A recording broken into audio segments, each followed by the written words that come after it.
3 participant हैं।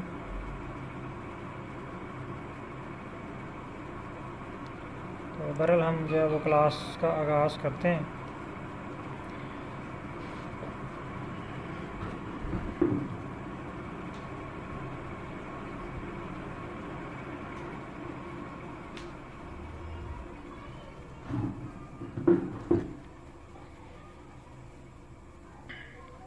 अच्छा, सबसे पहले हम ये देखते हैं कि आर है क्या चीज़।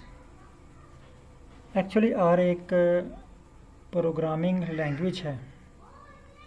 जिस तरह अगर आपको कंप्यूटर से कभी वास्ता पड़ा हो तो उसमें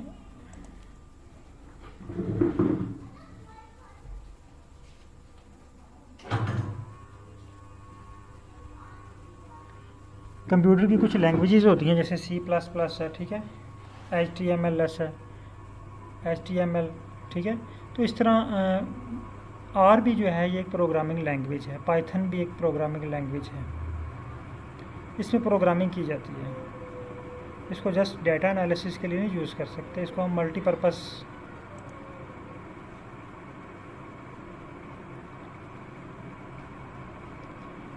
सर मैं आपके साथ स्क्रीन भी शेयर करता हूँ, तो जस्ट थोड़ा सा वेट, अगर हम इसका थोड़ा सा तारफ़ कर लें, फिर हम जब इसकी प्रैक्टिस की तरफ चलते हैं तो मैं आपके साथ जो है वो स्क्रीन भी शेयर करता हूँ। होप कि अब डॉक्टर रूही साहिबा को आवाज़ क्लियर होगी। अच्छा, हम बात कर रहे थे कि आर है क्या चीज़। अभी देखें ट्रेंड चल रहा है, ख़ास तौर पे वो लोग जिनका जो पब्लिकेशन से रिलेटेड हैं या जो पब्लिकेशन पे काम कर रहे हैं या रिसर्च पे काम कर रहे हैं ना, वो इस चीज़ को ज़्यादा बेहतर अंदाज से समझ सकते हैं आर के बारे में। क्योंकि आपने बहुत सुना होगा आर प्रोग्रामिंग पे डाटा एनालिसिस होता है, बहुत अच्छा एनालिसिस होता है। पाइथन पे होते हैं, हाई क्वालिटी का डाटा एनालिसिस जो होता है वो इन प्रोग्रामिंग लैंग्वेज पे होता है। तो आर एक्चुअली क्या है, एक प्रोग्रामिंग लैंग्वेज है। अब आर दूसरे सॉफ्टवेयर से कैसे मुख्तलिफ है। देखें, दूसरे सॉफ्टवेयर बहुत आसान है, जिसमें मिनीटैब है, SPSS है, मैटलैब है, एक्सेल स्टैट है, डिफरेंट नए टूल आ चुके हैं ना। तो उनसे ये कैसे मुख्तलिफ है, मैं 3-4 पॉइंट में जो है वो जस्ट आपको थोड़ा सा अंडरस्टैंडिंग के लिए बताऊंगा, क्योंकि इस पर हमने ज़्यादा टाइम नहीं ज़ाया करना और हम जस्ट जो है वो प्रैक्टिकल की तरफ चलेंगे, जस्ट 1-2 बातें आपको बताने के बाद। नंबर 1, आर जो है ये फ्री है।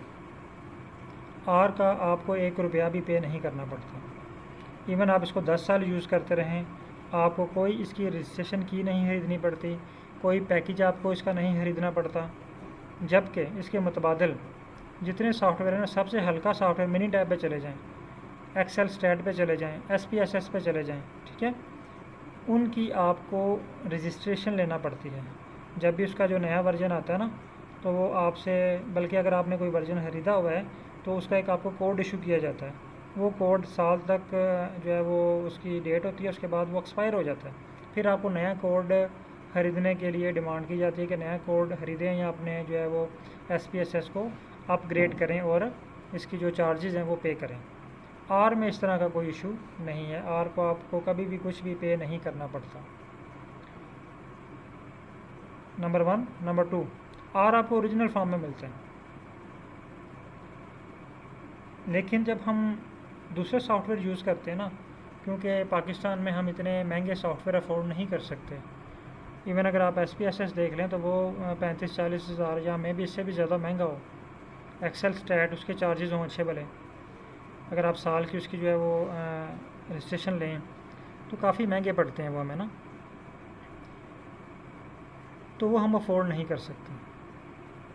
जबकि आर जो है ये आपको, इस पर आपको 1 रुपया भी खर्च नहीं करना पड़ता। इसके अलावा जो सॉफ्टवेयर की वर्किंग है, अब देखें हम अगर थीसिस पे काम कर रहे हैं ना, तो थीसिस में हमें फॉर एग्ज़ाम्पल अगर हमारा मालिकुलर का काम है या इकोलॉजी पे काम है, बेसिक एनालिसिस आपके तमाम सॉफ्टवेयर में तकरीबन हो जाते हैं, ठीक है। अनोवा निकालना है, कोरिलेशन निकालना है, PCA निकालना है, तो छोटे छोटे सॉफ्टवेयर में भी तकरीबन हो जाता है। अगर आप चाहते हैं कि आप स्टडी एरिया मैप बनाना चाहते हैं, देखें थीसिस में स्टडी एरिया मैप भी लगाया जाता है, बहुत सारे जो थीसिस हैं उनमें अगर आपको लोकेशन दी जाए, फॉर एग्जांपल प्लांट का या इकोलॉजी का डाटा अगर आपने वहाँ से कलेक्ट किया है तो आपने वहाँ पे स्टडी एरिया मैप भी देना होता है। तो उसके लिए स्टडी एरिया मैप के लिए आपको GIS यूज़ करना पड़ता है। फिर आपने अनोवा वगैरह लगाना है या सिंपल एनालिसिस करने हैं, उसके लिए आपको SPSS यूज़ करना पड़ता है।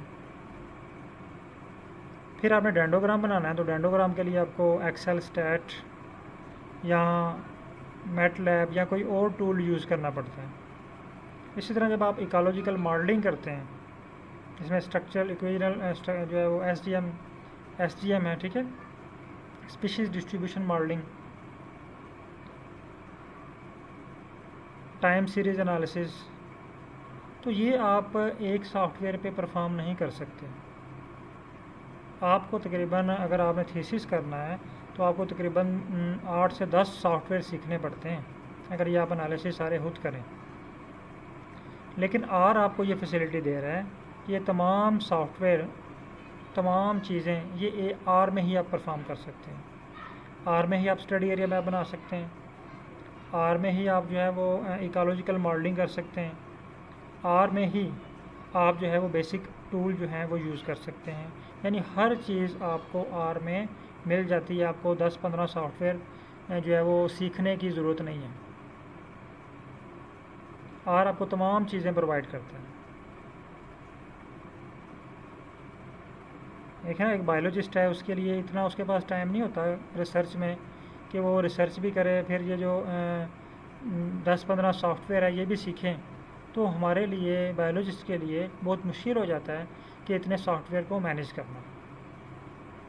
तो इससे बेहतर है कि हम एक ही सॉफ्टवेयर सीखें जो इस वक्त टॉप ट्रेंड में है, और उससे हर तरह का एनालिसिस हो जाता है। आप मालिकुलर से इकोलॉजी से लेके DNA सीक्वेंसिंग, RNA सीक्वेंसिंग, हर तरह का प्रोटियोमिक्स, हर तरह के एनालिसिस जो है वो आप आर में परफॉर्म कर सकते हैं। तो ये 2-3 अहम जो मैंने डिफरेंस आपको बताए आर में। अब हम चलते हैं कि आर को इंस्टॉल कैसे करना है। ये बहुत सारे पार्टिसिपेंट का क्वेश्चन आया कि क्या सर आप आर हमें प्रोवाइड करेंगे, क्योंकि आप लोगों ने भी बहुत सी वर्कशॉप्स, ट्रेनिंग अटेंड की होंगी स्टैट्स की, जिसमें आपको SPSS या एक्सेल स्टैट या मिनी टैब का सॉफ्टवेयर प्रोवाइड किया जाता है, उसके साथ उसकी रजिस्ट्रेशन की भी प्रोवाइड की जाती है, ठीक है, और जो आप उसको यूज़ करते हैं। लेकिन एक्चुअली हम जब पाकिस्तान में इसको यूज़ करते हैं तो वो क्रैक वर्जन होता है। आप में से बहुत से लोग इस बात को समझ रहे होंगे क्रैक वर्जन क्या है। क्रैक वर्जन ये है कि हमने उसको थोड़ी सी उसकी कोडिंग चेंज करके उसके साथ दाल लगाया हुआ है, उसको फ्रॉड के ज़रिए हमने उसको जो है फ्रीली हासिल कर लिया है, और हम उसको हम जो है वो यूज़ कर रहे हैं। लेकिन वो हमें एनालिसिस तो करके देगा, लेकिन बहुत सारे एनालिसिस फ्री उसमें भी नहीं होंगे, वो एरर दे देगा, ठीक है। तो हम समझेंगे कि शायद हमसे डाटा एनालिसिस ठीक नहीं हो रहा, क्योंकि जो देखें पैसा कमा रहे हैं लोग, वो फ्री में तो नहीं चीज़ें बांट रहे हैं ना आप लोगों को। वो अगर 1 लाख का अगर वो सॉफ्टवेयर है तो आप उसको फ्री में कैसे यूज़ कर सकते हैं। तो जब आप उसको फ्री में दाल लगा के यूज़ करते हैं तो उसमें भी कुछ हिडन ऐसे कोड्स होते हैं जो आपका डाटा एनालिसिस जो है वो करेक्ट नहीं करते। और अगर आप वो जो है वो किसी पेपर में लिख दें ना कि मैंने क्रैक वर्जन से ये एनालिसिस किया है, तो उसी वक्त फ़ौरन आपका पेपर रिजेक्ट हो जाएगा, क्योंकि उनको पता चल जाता है कि क्रैक वर्जन से किया हुआ एनालिसिस की कोई ऑथेंटिकेशन नहीं है। सो हम जो है वो आर स्टूडियो की तरफ चलते हैं, इसको लर्न करते हैं, और इसमें अब तमाम चीज़ें एक ही जगह पे सीख लेंगे।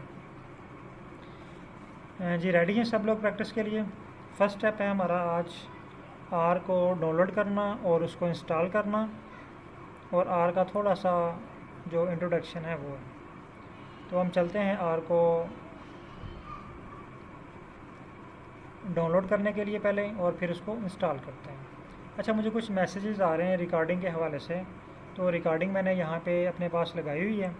तो आपको जो है वो जस्ट इसकी जैसे ही क्लास ख़त्म होगी ना, तो मैं इसको जो है थोड़ा सा एडिट करके आपको जो है वो रिकॉर्डिंग भेज दूँगा, ताकि आप जो पार्टिसिपेंट क्लास ज्वाइन नहीं कर पा रहे, जो जिनके पास कोई नेट का इशू है, कोई बात स्किप हो गई है, तो वो उस रिकॉर्डिंग को देख के दोबारा रिवाइज़ कर लें। रिकॉर्डिंग मैंने लगाई हुई है, आप लोग परेशान ना हो, आपको रिकॉर्डिंग जो है वो मिल जाएगी। होप कि आप सब लोग रेडी हैं। तो गूगल क्रोम ओपन कर लें सब लोग। मैं आपके साथ स्क्रीन शेयर करने लगा हूँ।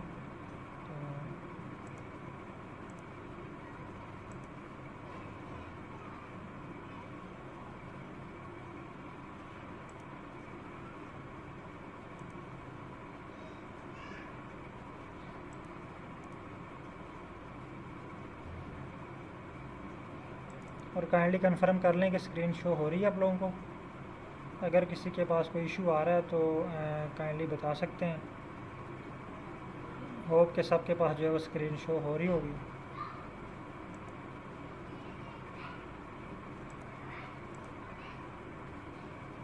बहुत शुक्रिया शाकिर साहब। ओके, अच्छा हमने आर को अब जो है ना वो डाउनलोड करना है। देखें, जब भी हम कोई चीज़ हमने ख़रीदनी हो ना, तो हमें हमें पता होता है कि ये चीज़ फ़लाँ दुकान से मिलेगी। अगर आपने माइक्रोस्कोप ख़रीदनी है या माइक्रोस्कोप लेके आनी है अपनी लैब के अंदर, तो आपको आइडिया होगा कि माइक्रोस्कोप जो है वो तो लैब मटेरियल वाली दुकान से मिलेगी ना। इसी तरह हमने जब आर को अपने लैपटॉप पे लेके आना है, तो ये आर का एक स्टोर है, वहाँ से हमें ये मिलेगी। स्टोर का नाम है आर क्रैन। मैं यहाँ पे लिखता हूँ RCRAN क्रैन। ठीक है, आप भी ये टाइप करें, ये आर में स्पेस दे लें थोड़ी सी, आर क्रैन। आर क्रैन लिखने के बाद इसको रन करें, सॉरी इसको सर्च करें। आपके पास पहली वेबसाइट आएगी, the comprehensive R archive network.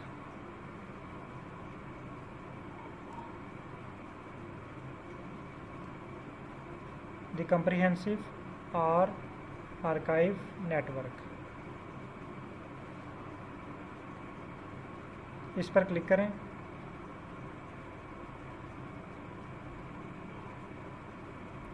इस पर क्लिक करने के बाद आपके पास एक और विंडो ओपन होगी, जो आपको 3 ऑप्शन दे रही है। Download R for Linux, Mac and window. क्योंकि हमारे पास विंडो है, और एक और चीज़ जो है मैं पहले भी आपसे ये कह चुका हूँ, बल्कि मैसेज भी कर चुका हूँ कि विंडो 10 रिक्वायर है इसके लिए। अगर आपके पास विंडो 10 है या 11 है या 12 है, तो आपके पास ये सॉफ्टवेयर इंस्टॉल होगा। अगर विंडो 8 है, 7 है, तो उसके ऊपर ये वर्किंग नहीं करेगा। तो इसके लिए हमें जो है रिक्वायर्ड है विंडो 10। तो डाउनलोड आर फॉर विंडो, इस पर क्लिक करें। इस पर क्लिक करने के बाद आपके पास एक और स्क्रीन ओपन हो जाएगी, जो आपसे कह रहा है जी install are for the first time. क्या आप आर को फर्स्ट टाइम इंस्टॉल कर रहे हैं? आप फर्स्ट टाइम इंस्टॉल कर रहे हैं। कुछ पार्टिसिपेंट ने मैं भी पहले भी इसको इंस्टॉल किया हो, लेकिन आपने इसको कहना है कि फ़र्स्ट टाइम। इस पर क्लिक करें।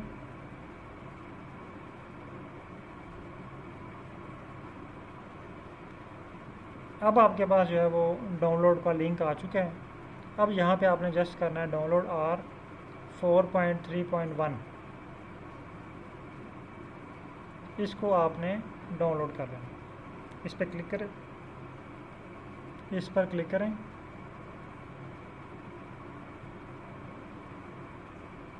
ये देखें, ये डाउनलोड लिंक है, और ये मुझे लोकेशन पूछ रहा है कि मैं कहाँ पे इसको डाउनलोड करना चाहता हूँ। ठीक है, तो मैं इसको डी ड्राइव में ले जाता हूँ, सॉफ्टवेयर में, और यहाँ पे मैं इसको सेव कर देता हूँ।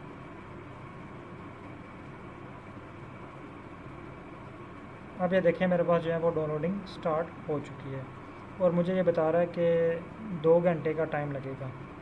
लेकिन इतना टाइम नहीं लगेगा। ये 78.3 MB की जो है फ़ाइल है, और ये तकरीबन कोई 5 से 6 मिनट में जो है ना ये आपके पास डाउनलोड हो जाएगी। तो मैं इसको स्टॉप कर देता हूँ, क्योंकि मेरे पास ये ऑलरेडी है।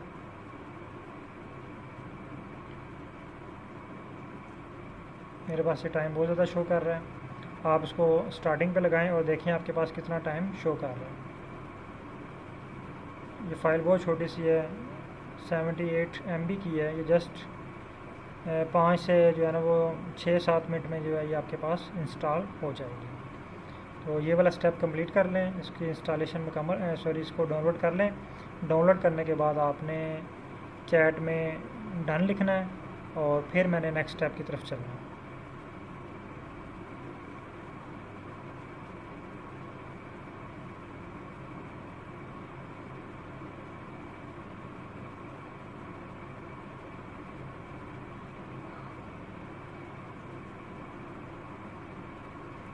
मोहम्मद उस्मान साहब, आपके पास डन हो चुके हैं, डाउनलोड हो चुकी है फ़ाइल?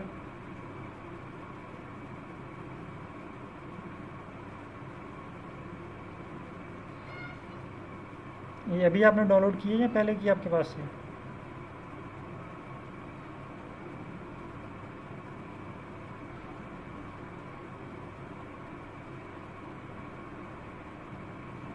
बड़ी स्पीड है फिर आप तो आपके पास तो। चलें वेट कर लेते हैं, बाकी तमाम पार्टिसिपेंट जो है वो इसको डाउनलोड कर लें।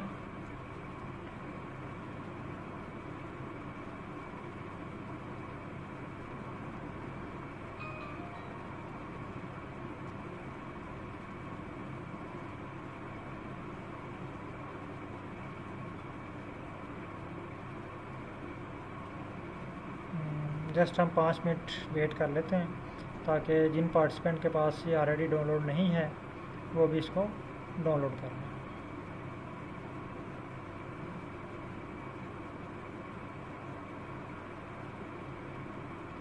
मैं इसको स्टॉप कर रहा हूँ क्योंकि मेरे पास ये ऑलरेडी है, तो मुझे ये डाउनलोड करने की ज़रूरत नहीं है।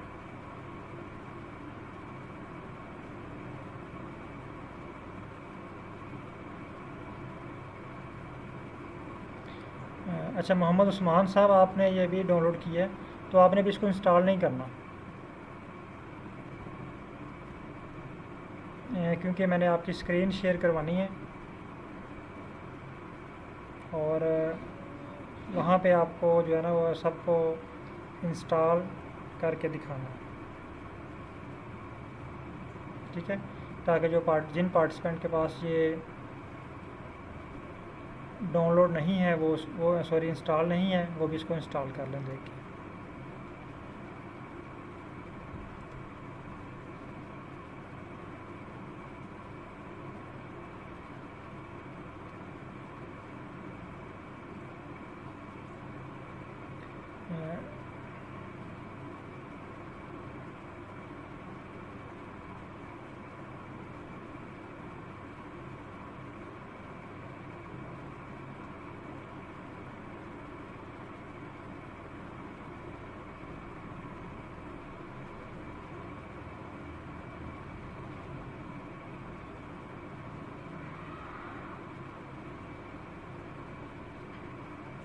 चलें, ये बहुत से पार्टिसिपेंट के पास डाउनलोड हो चुकी हुई है। तो अभी उस्मान साहब आप स्क्रीन शेयर कीजिएगा ताकि वहाँ पे हम जो है वो सबको दिखा सकें इंस्टॉल करके, क्योंकि मेरे पास ऑलरेडी इंस्टॉल्ड है और उसमें बहुत सारे पैकेजेस मैंने जो हैं वो यूज़ किए हुए हैं। अगर मैंने उसको इंस्टॉल किया तो 3-4 मंथ का डाटा जो है वो मेरा जो है वो मिस हो जाएगा। इसलिए मैं आपकी स्क्रीन शेयर करूँगा और वहाँ पे जो है वो स्टेप बाय स्टेप जो है वो हम इंस्टॉलेशन का प्रोसेस देखेंगे। मैं अपनी स्क्रीन क्लोज़ कर रहा हूँ, काइंडली आप जो है वो मोहम्मद उस्मान अपनी स्क्रीन जो है वो शेयर कीजिएगा।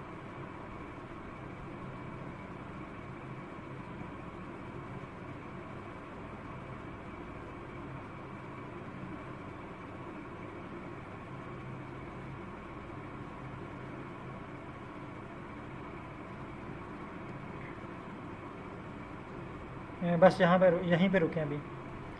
अच्छा, फ़ाइल हमारे पास डाउनलोड हो चुकी हुई है, तो बाकी पार्टिसिपेंट जहाँ पे आपके पास फ़ाइल है उस फ़ाइल की लोकेशन ओपन कर लें और फाइल के ऊपर डबल क्लिक करें। जी सर, डबल क्लिक करें फ़ाइल पे।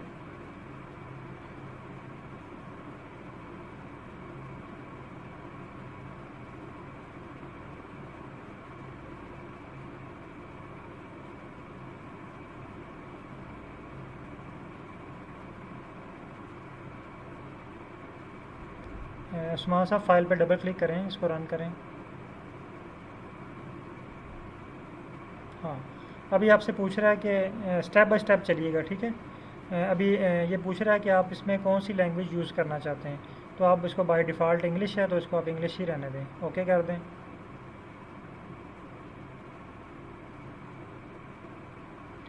अब ये आपको दे रहा है कि इनकी कुछ रिक्वायरमेंट है, इनका लाइसेंस है कोई, तो आप ये लाइसेंस पढ़ना चाहते हैं तो ठीक है, अदरवाइज़ आप इसको स्क्रॉल डाउन करें नीचे की तरफ। ये जो बार नज़र आ रही है आपको, इस बार को ये नीचे ले जाएं। हाँ, इसको एंड पे ले जाएं और नेक्स्ट कर दें ताकि इसको बता दें कि हमने ये रीड कर लिया। अब ये आपसे लोकेशन पूछ रहे हैं, ठीक है। लोकेशन ऑलरेडी ये इसने सेलेक्ट की हुई है, सी ड्राइव। तो मोस्टली जो हमारे पैकेजेस होते हैं या सॉफ्टवेयर होते हैं वो सी ड्राइव में ही इंस्टॉल होते हैं। तो हम इसको नेक्स्ट कर देते हैं, इसको नेक्स्ट कर दें इस बटन को, अगेन नेक्स्ट कर दें।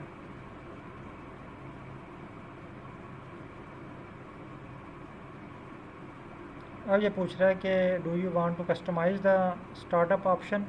आप बोलें जी नहीं जी, अभी आप इसको कस्टमाइज़ नहीं करना चाहते, तो इसको नो पे ही रहने दें और नेक्स्ट कर दें।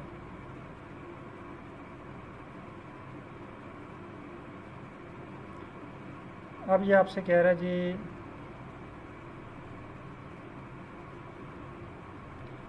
वो कह रहा है जी आप इसका शॉर्टकट कहाँ पे रखना चाहते हैं। तो ये बाय डिफ़ॉल्ट जो है ये डेस्कटॉप पे होगा, तो आपको आप इसी तरह इसको जो है वो रन कर दें, नेक्स्ट कर दें।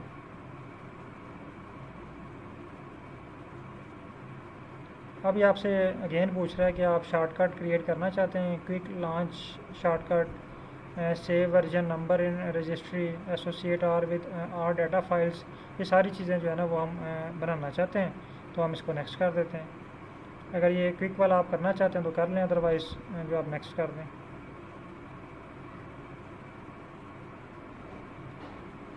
अभी थोड़ा सा टाइम लेगा और फिर ये हमारे पास इंस्टॉल हो जाएगा।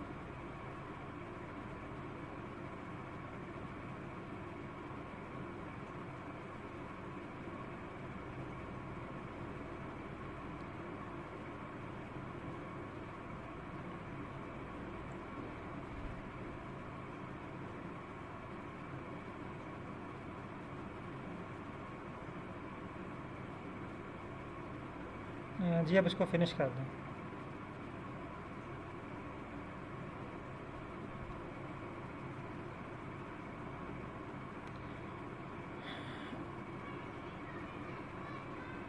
आप डेस्कटॉप पे आएँ, डेस्कटॉप पे देखें, आपके पास आर का एक मोनोग्राम या आर का एक जो शॉर्टकट है वो बना हुआ होगा डेस्कटॉप पे।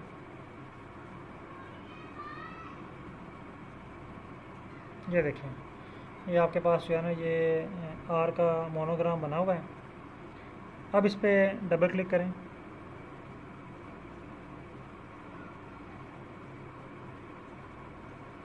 ठीक हो गया। अब आपने यहीं पे रुकना है, तमाम पार्टिसिपेंट इस स्टेप तक पहुँच जाएँ ताकि फिर हम इकट्ठे नेक्स्ट स्टेप की तरफ चलें। बहुत शुक्रिया मोहम्मद उस्मान, आप स्क्रीन जो है वो क्लोज़ कर सकते हैं।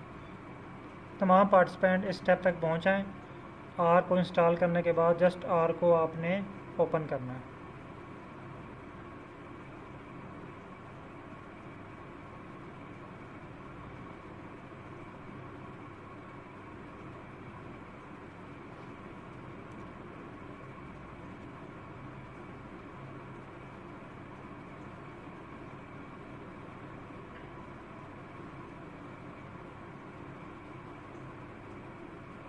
तकरीबन तमाम पार्टिसिपेंट ने यहाँ तक जो है वो डन कर लिया हुआ है।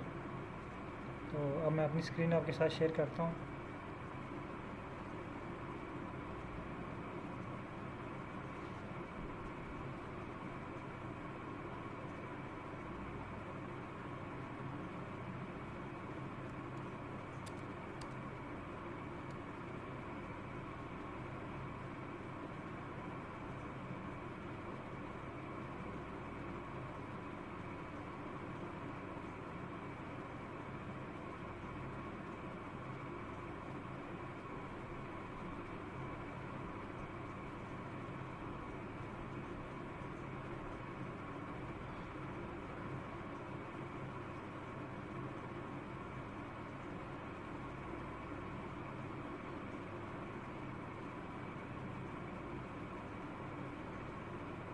अच्छा, यहाँ पे देखें डेस्कटॉप पे इस तरह का आपको आर का जो सिंबल है या आर का मोनोग्राम है ये नज़र आ रहा होगा। अच्छा, इस पर जब हम क्लिक करते हैं तो ये है आर, इसकी हम बात करते हैं। आर ये देखें, ये तो अजीब सा नहीं लग रहा हमें, ना इस पर कहीं फ़ाइलें नज़र आ रही हैं। इस पर फ़ाइल कैसे इंपोर्ट करें कुछ समझ नहीं आ रही इसकी, तो बहुत अजीब सा है। इसके साथ हमने बातें करनी है, इसको हमने लिख के बताना है, सेंटेंस बना के बताना है। मसलन मैं इसको कहता हूँ कि 7 प्लस ये अमाउंट प्लस कर दो और एंटर दबाता हूँ तो इसने मुझे प्लस करके दे दिया।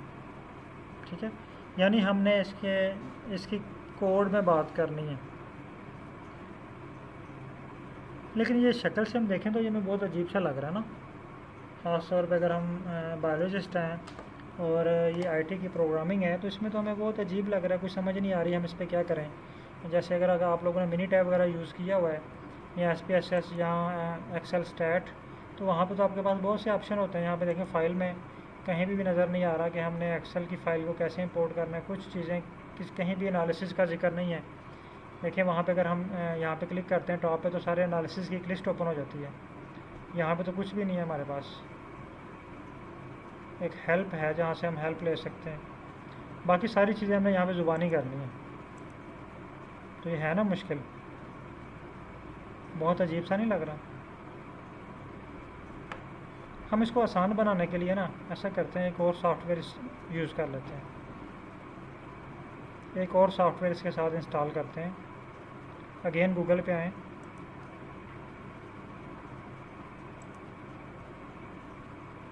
यहाँ पे नोट करें आर स्टूडियो,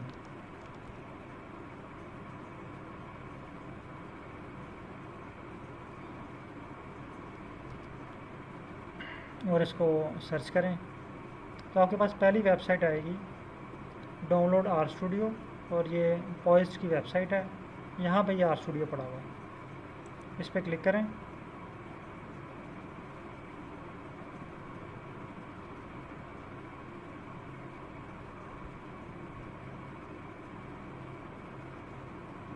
इस पर क्लिक करने के बाद ये देखें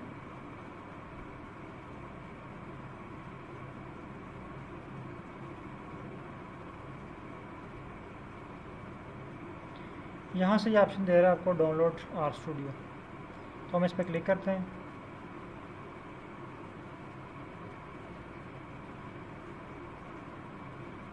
अच्छा, ये लिखा हुआ है आर स्टूडियो IDE।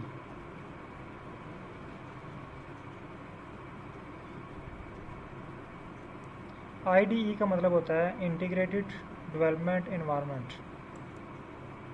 ये भी मैं अभी आपको क्लियर करता हूँ आर और आर स्टूडियो में क्या फ़र्क है, ये आर स्टूडियो है क्या। ये भी मैं जस्ट आपको इसको इंस्टॉल कर लें, फिर हम इसी पे बहस करते हैं कि आर स्टूडियो क्या है, हमने आर पे काम करना है, आर स्टूडियो पे काम करना है, ये क्या है। अब यहाँ पे देखें नीचे से ऑप्शन दे दिया आपको डाउनलोड आर स्टूडियो और डाउनलोड आर स्टूडियो सर्वर। तो हम आर स्टूडियो इंस्टॉल करना चाहते हैं तो आप करें डाउनलोड आर स्टूडियो, यहाँ पे आप क्लिक करें।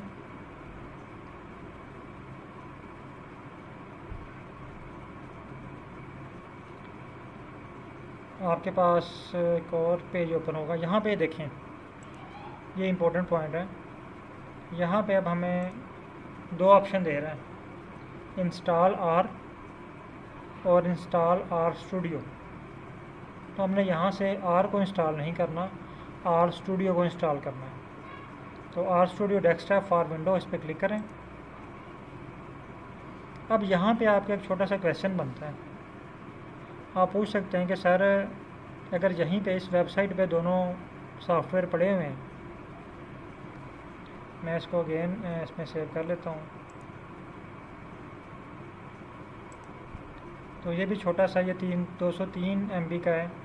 ये देखें मेरे पास 10 मिनट शो कर रहा है। अब स्पीड नेट की अच्छी हो गई है, तो आपके पास हो सकता है कि ये 4-5 मिनट में ये डाउनलोड हो जाए।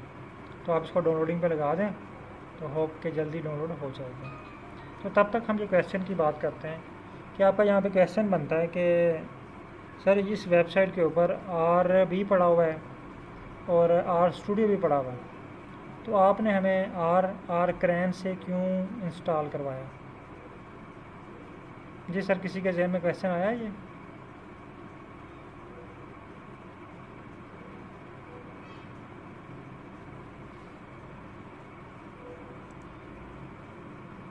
हाँ, अब इसका जवाब ये है कि यहाँ पे आएँ आर पे, यहाँ पे देखिए इसका जो वर्जन है ना 4.3.1 है।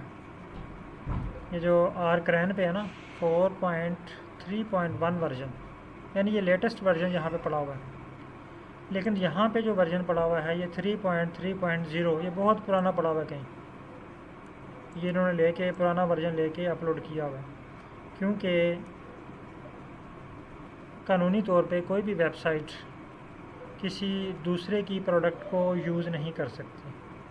तो इन्होंने कहीं उस टाइम में जब इनके पास से 3.3.0 वर्जन था तो ये इनसे बाय किया होगा और इसको अपनी वेबसाइट पे लगा दिया। अब ये वही वर्जन चल रहा है, इन्होंने इसको अपडेट नहीं करवाया। इसको अपडेट करवाते रहते हैं वो आर स्टूडियो को। ये जो लेटेस्ट अपडेट इनकी आई है ना, ये अभी 28 को आई है। ये हमने जो 8 बैच चल रहा है ना, 8 और 9th बैच को, उसको हमने दोबारा आर इंस्टॉल करवाया है, अपडेट करवाया है, क्योंकि इनसे जो पीछे वर्जन चल रहा था ना वो और था। अब ये जो लेटेस्ट वर्जन इनका आया है वो 28/9 को आया है, यानी तकरीबन जो है वो मेरा ख्याल है कुछ दिन पहले, 10 से 12 दिन बनते हैं तकरीबन, ठीक है। तो 10 से 12 दिन पहले ये हमारे पास लेटेस्ट वर्जन इसका है।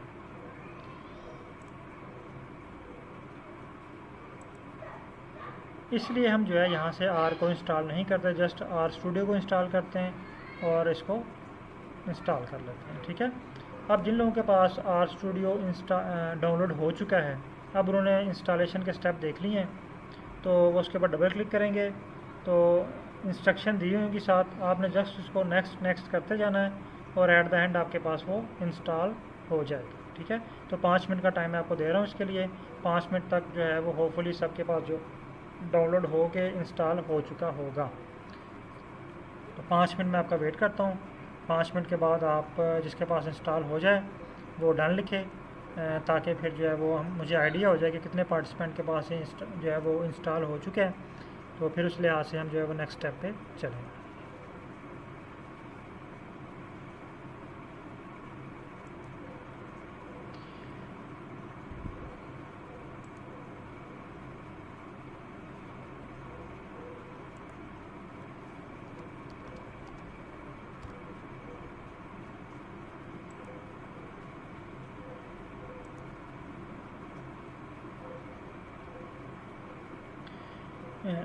अच्छा फरहान अहमद साहब, ये आपने जो है वो कब इंस्टॉल किया है?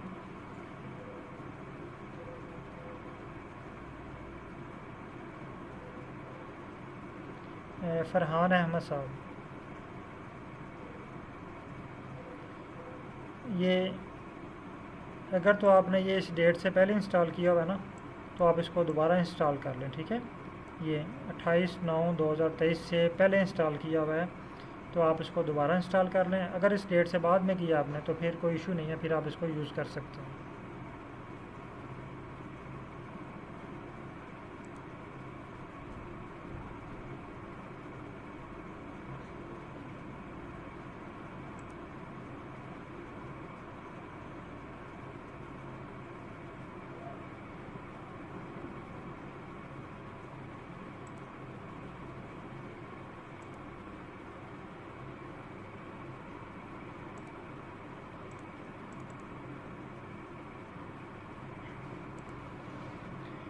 अच्छा फरहान अहमद साहब, आपसे मैं पूछ रहा था कि ये सॉफ्टवेयर अगर तो आपने 28/9 से पहले इंस्टॉल किया हुआ है तो आपको ये दोबारा इंस्टॉल करने की ज़रूरत है।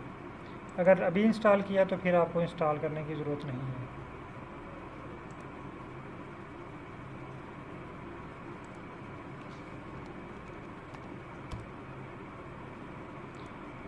जिन पार्टिसिपेंट के पास ये सॉफ्टवेयर जो है आर स्टूडियो ये 28/9 से पहले का इंस्टॉल है, वो उसको अगेन इंस्टॉल करके अपडेट कर लें।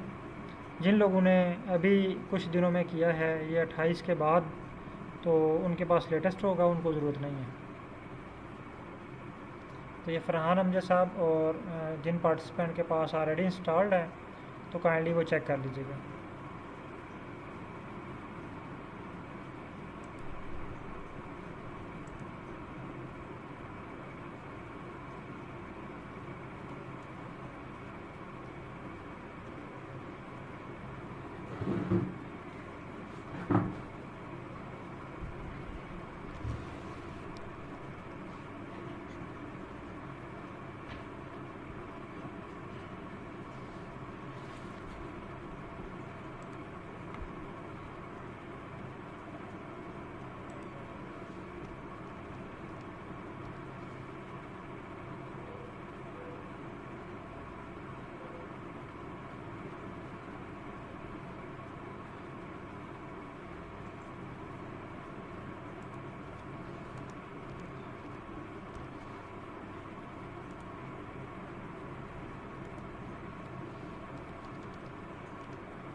अच्छा, उम्मीद है कि तमाम पार्टिसिपेंट के पास ये इंस्टॉल्ड हो चुका होगा। अगर किसी के पास इंस्टॉल्ड नहीं हुआ अभी तक, काइंडली वो मुझे बता दें। अगर सबके पास इंस्टॉल्ड है तो खामोश रहें, जस्ट जिनके पास इंस्टॉल्ड नहीं हुआ है वो मुझे बता दें कि अभी उनके पास इंस्टॉल्ड नहीं है।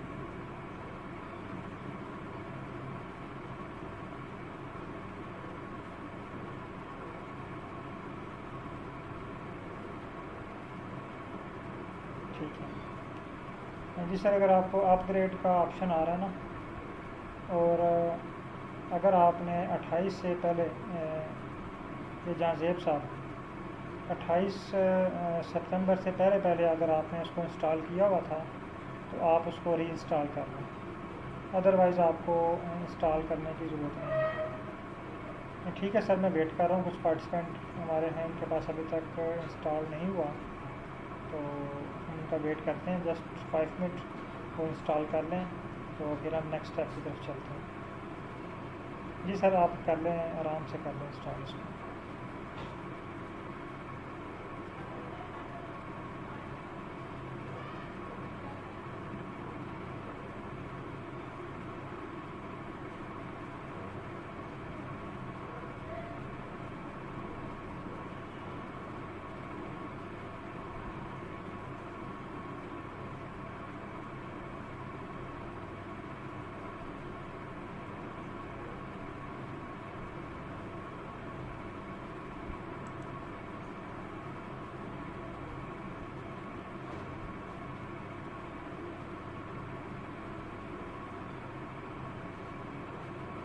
जी सर, हम वेट कर रहे हैं आप लोगों का। आप इंस्टॉल कर लें, फिर हम नेक्स्ट स्टेप पे चलते हैं।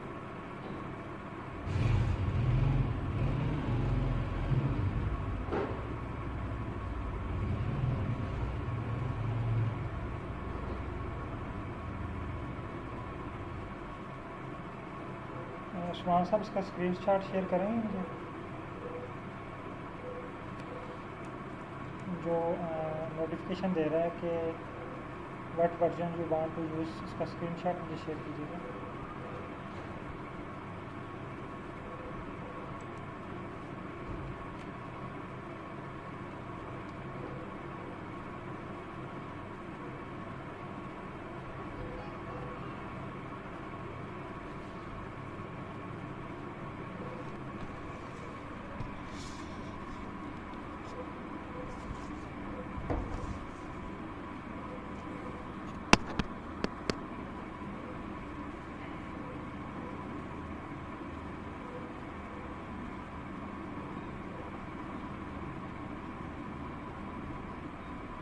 मोहम्मद उस्मान साहब, स्क्रीनशॉट शेयर कीजिएगा।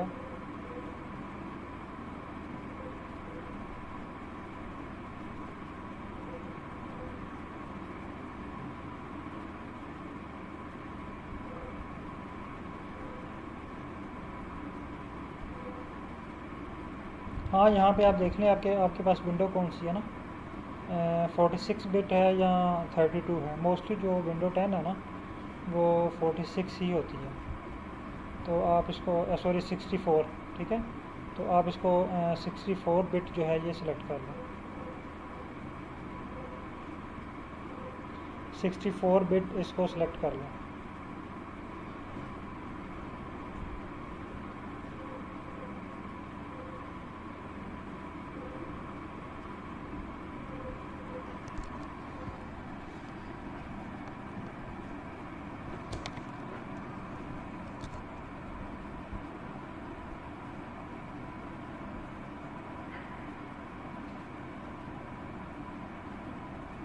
Okay sir. अच्छा, तमाम बाकी पार्टिसिपेंट भी जो हैं वो जल्दी से इंस्टॉल कर लें।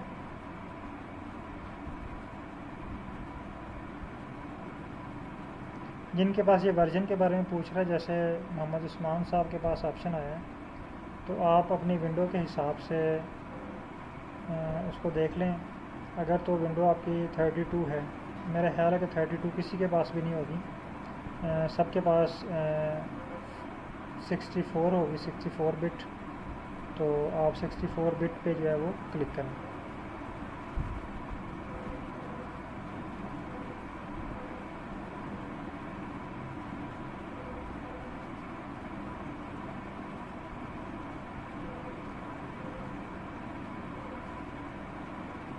चलिए जब तक तमाम पार्टिसिपेंट जो हैं वो इंस्टॉल कर लेते हैं तो हम 5 मिनट की ब्रेक कर लेते हैं।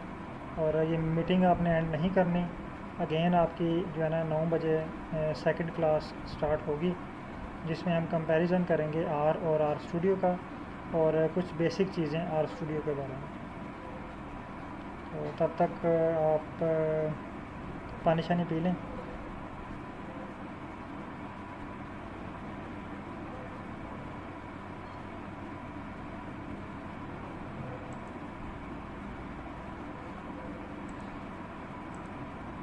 अच्छा, मोहम्मद उस्मान साहब का एक मैसेज आया है जस्ट जो है।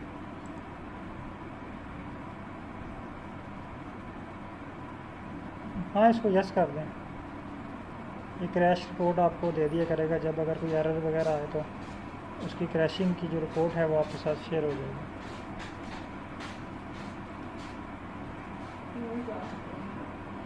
पाँच मिनट की ब्रेक कर लें, फिर जो है वो स्टार्ट करें।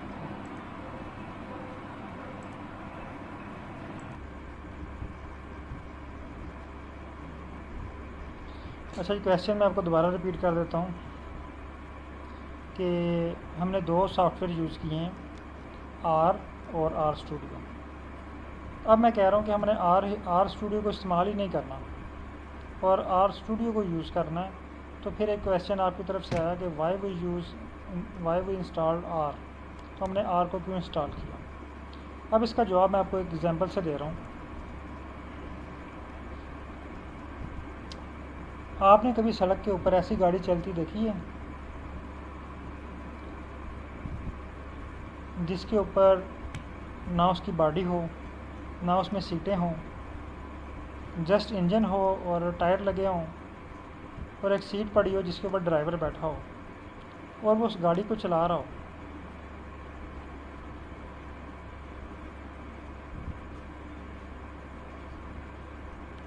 सर वो मैं आपको बताता हूँ, उसकी तरफ मैं आपको लेके जाता हूँ, जस्ट वेट करें। पहले ये जो डिफरेंस है ना इसको क्लियर कर लें, आर और आर स्टूडियो में क्या फ़र्क है, तो फिर उसकी तरफ भी मैं आपको लेके जाता हूँ वो किधर पड़ा हुआ है। जी बताइएगा, कभी आपने ऐसी गाड़ी देखी है जिसके जस्ट टायर हो, इंजन हो और एक ड्राइवर बैठा हो और उसको चला रहा हो, ना उसका छत हो, ना खिड़कियाँ हो, ना लाइट हो, ना हॉर्न हो उसका। कभी किसी ने गाड़ी देखी है इस तरह की? नहीं देखी। लेकिन अगर आप कभी वर्कशॉप चले जाएँ ना, किसी वर्कशॉप पे, तो वहाँ पे अक्सर आपको इस तरह की गाड़ी खड़ी मिल जाएगी जिसका उन्होंने छत उतार के रखा होगा।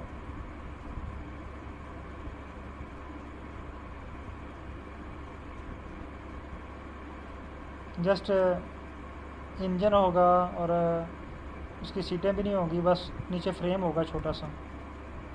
यहाँ आपने सिंपल वो जो ना लैंटर डालते हैं, वो मशीन आती है लैंटर डालने वाली, वो इंजन होता है और उसके ऊपर एक बंदा बैठ के चला रहा होता है और पीछे एक लंबी सी रेलगाड़ी बनी होती है।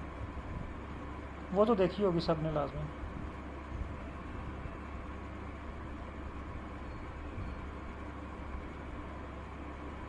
जी सर, वो देखी हुई है कि वो भी नहीं देखी? वो जो लैंटर डालती है ना मशीन, वो इंजन होता है, जनरेटर होता है ना, तो उसके आगे टायर लगाए होते हैं। हाँ वो देखी हुई है आपने, ठीक है। अच्छा, अब हम आ जाते हैं वर्कशॉप में ना। अगर आप वर्कशॉप में कहीं चले जाएं गाड़ी अपनी ठीक करवाने, तो वहाँ पे आपकी किसी गाड़ी पर नज़र पड़ सकती है जिसकी उन्होंने छत उतार के रखी हो, उसकी बॉडी भी उतारी हुई हो, उसकी सीटें भी उतारी हुई हों और उसका जस्ट इंजन हो, हैंडल लगा हुआ हो, गियर शेयर क्लच शच हो, सब कुछ हो। तो अगर हमें कहा जाए कि इस गाड़ी को चला के अपने घर तक ले जाएं, तो हम में से कोई भी वो गाड़ी चलाना नहीं चाहेगा।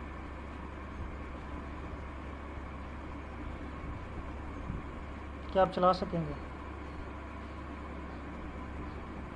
नहीं चलाना चाहेंगे ना,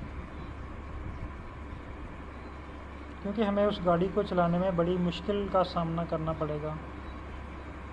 सबसे पहले तो हमें जो है वो एक हिचकिचाहट होगी उसको चलाते हुए, फिर हम उसको अंडरस्टैंड ही नहीं कर पाएंगे कि इसमें है क्या क्या, चाहे हम वो या नीचे रोड पे पाँव रख दें और हमारे पाँव डैमेज हो जाएं। लेकिन उस गाड़ी को जो वर्कशॉप वाला मैकेनिक है वो चला के लेके जा सकता है। वो 3-4 किलोमीटर तक उसको आप कहें ना, वो चला के ले जाएगा। उसको पता जहाँ पे ख़राब हुई उसने पेचकस रखे होने पास, फिर ठीक करके फिर चला लेनी है, वो चला के उसको ले जाएगा। ऐसे ही है ना। अब आए आर की तरफ। आर की जो शक्ल है ना, ये मैं आपको दिखाता हूँ स्क्रीन शेयर करके। आर की शक्ल भी उस गाड़ी की तरह है जिसमें जस्ट इंजन ही इंजन है। ये देखें,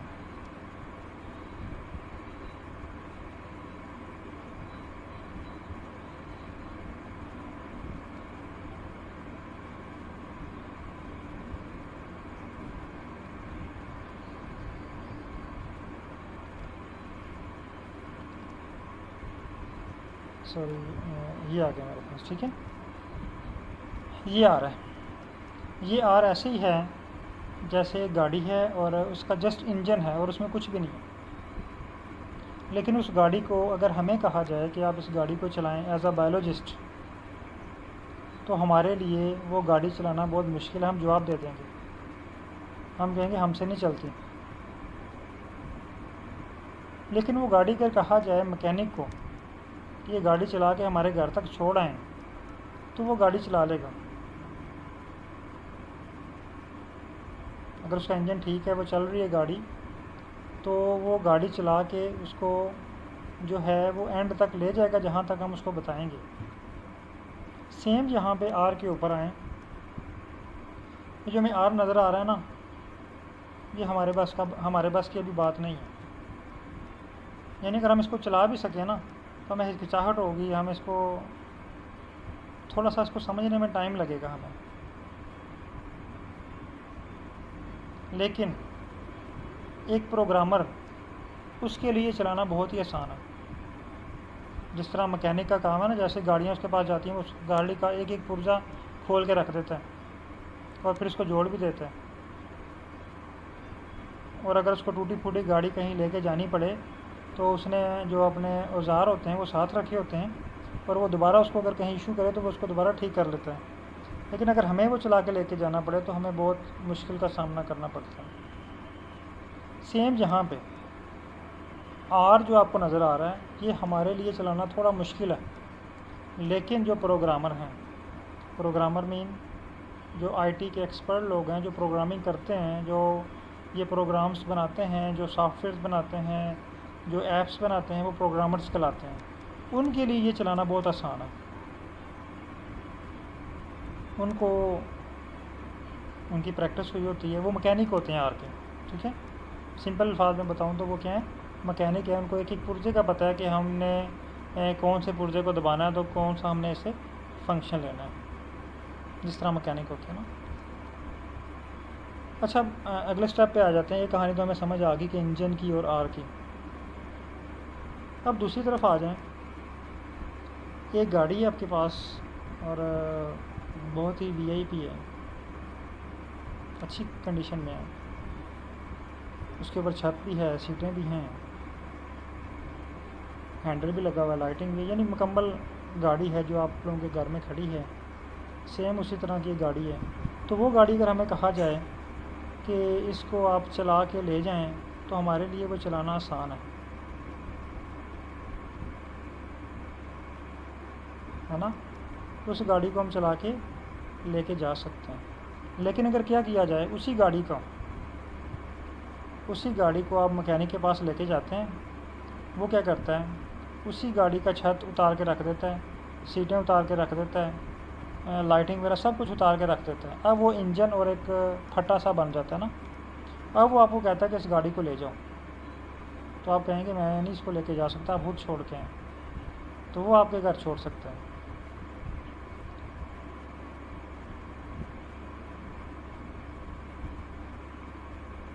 अब देखें कि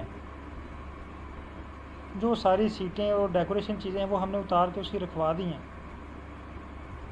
वो है आर स्टूडियो। वो क्या है, आर स्टूडियो। अगर वो उसको हमने अलग रखवा दिया।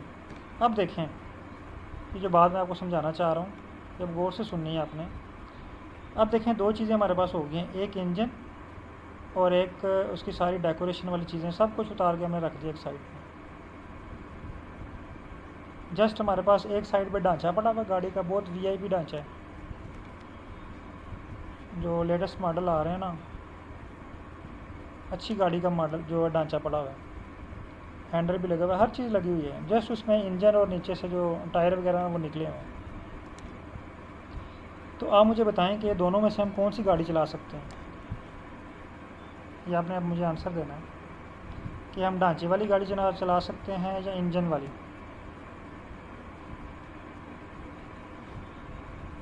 अगर मैकेनिक को कहा जाए, चलें हम खुद नहीं, मैकेनिक से कहते हैं कि ये गाड़ी चलाएं, तो इंजन वाली गाड़ी चलेगी या जस्ट ढांचे वाली? ये उस्मान साहब का आंसर बिल्कुल ठीक है, इंजन वाली। अब ये जो आर है ना, ये आर इंजन है। आर क्या है? इंजन है। आर स्टूडियो ये गाड़ी का सारा फ्रेमवर्क है, सारा फ्रेम है, गाड़ी का ढांचा है। अब बात कुछ क्लियर हुई है?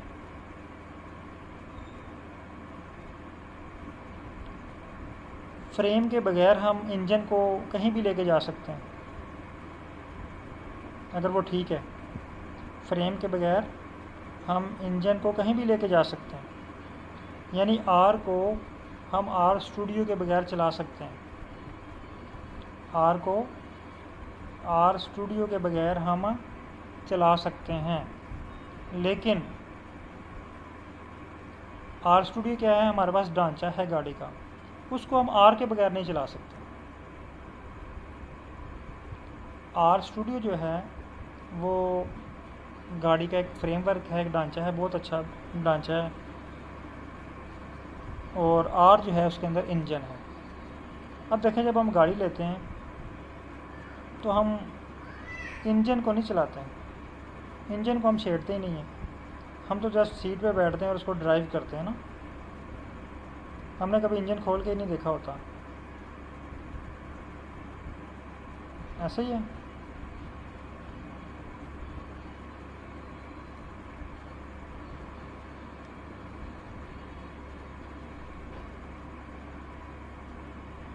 अब होप कि आपको आपके क्वेश्चन का आंसर मिल गया होगा कि अगर हमने आर स्टूडियो यूज़ करना है तो हमने आर क्यों इंस्टॉल किया।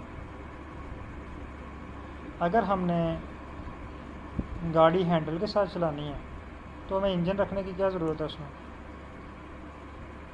बात क्लियर हुई है?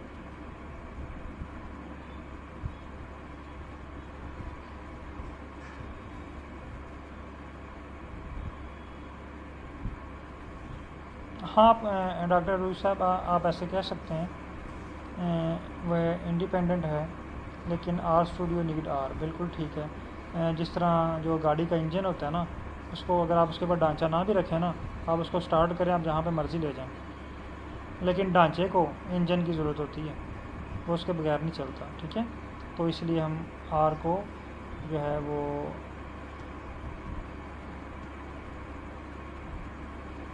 अपने लैपटॉप में रखेंगे, इंजन को रखेंगे, और गाड़ी जो है हम वो आर स्टूडियो से चलाएंगे। अच्छा, यहाँ तक तो होप कि आप सबको आपका जो है वो आंसर मिल गया है। अगर अभी भी कन्फ्यूजन है तो आप वो पूछ सकते हैं। ये क्वेश्चन किसका था? हाँ जी, फरहान अहमद साहब, क्लियर हो गया आपको क्वेश्चन? फरहान अहमद साहब, क्वेश्चन आपको क्लियर हो गया? आपको क्वेश्चन का आंसर मिल गया कि आर हम ने क्यों इंस्टॉल किया।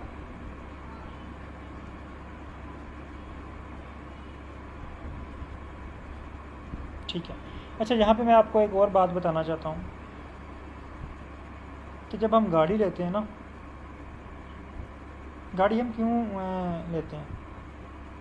गाड़ी लेने का पर्पस ये होता है कि हमारी जो ट्रैवलिंग है वो आसान हो। हम एक जगह से दूसरी जगह इजीली ट्रैवल कर सकें।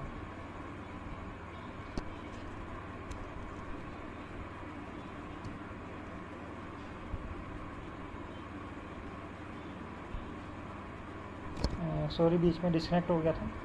अच्छा, हम बात कर रहे थे कि ये जो पॉइंट है ना, ये आपने ये नोट कर लें बेशक कहीं पे। ये पूरी ट्रेनिंग में हमने ये पॉइंट को जहन में रखना है कि जब भी हम गाड़ी लेते हैं ना, गाड़ी लेने का ये पर्पस होता है कि हम जो हमारी ट्रैवलिंग है या जो हमारी मंजिल है वहाँ तक हम आ जाएं, इजीली पहुँच सकें। फॉर एग्ज़ाम्पल, आपने लाहौर से इस्लामाबाद जाना है, तो आपके पास गाड़ी है, आप गाड़ी को ड्राइव करके लाहौर से इस्लामाबाद चले जाएंगे। लेकिन कभी ऐसा हुआ है कि आप नई गाड़ी लेके आए हैं घर, और आपने जब भी हम गाड़ी लेके आते हैं तो हमें ड्राइविंग सीखते हैं, ड्राइविंग सीखी होती है तो हम उस पर प्रैक्टिस करते हैं। तो कभी भी ऐसा नहीं हुआ कि हम उसका इंजन खोल के बैठ जाएं। जब भी हम गाड़ी लेके आते हैं उसको ड्राइव करना सीखते हैं, उसकी इंजीनियरिंग नहीं सीखते, क्योंकि हमारा काम ही नहीं है वो। हमने तो जस्ट गाड़ी को ड्राइव करना है और अपनी मंजिल तक पहुंचना है। हमने गाड़ी को ड्राइव करना है, लाहौर से इस्लामाबाद पहुंचना है, इस्लामाबाद से लाहौर पहुंचना है, इस्लामाबाद से पेशावर पहुंचना है, ठीक है। ये हमारी मंजिल है ना, स्टेप्स हैं। तो इसको हम गाड़ी को ड्राइव करके पहुंचेंगे, गाड़ी की इंजीनियरिंग करके हम नहीं पहुंचेंगे। तो हम बायोलॉजिस्ट हैं, हमारी मंजिल क्या है? Data analyst, data analysis. तो यहाँ पे कुछ लोगों के जहन में कन्फ्यूजन पाई जाती है कि ये आर प्रोग्रामिंग तो बहुत मुश्किल है, इससे ये तो हमें समझ ही नहीं आएगी, ये तो कंप्यूटर की ज़ुबान है, वो चीज़ें कोड हमें सीखने पड़ेंगे, याद करने पड़ेंगे। ऐसा कुछ भी नहीं आपको करना पड़ेगा, कोई कोड आपको याद नहीं करना पड़ेगा। आपने जस्ट गाड़ी को चलाना सीखना, ड्राइव करना सीखना। गाड़ियाँ आपको बनी बनाई मिल जाएंगी। देखें ना, अगर आपने गाड़ी चलानी है तो ऐसा तो नहीं हुआ ना आप घर में बैठे हैं, पहले गाड़ी को बनाना शुरू कर दें और 10 साल लगाएं बनाने में और उसके बाद आप गाड़ी चलाएं। ये तो बेवकूफ़ी होगी ना, टाइम ज़ाया होगा, क्योंकि वो हमारा फील्ड ही नहीं है।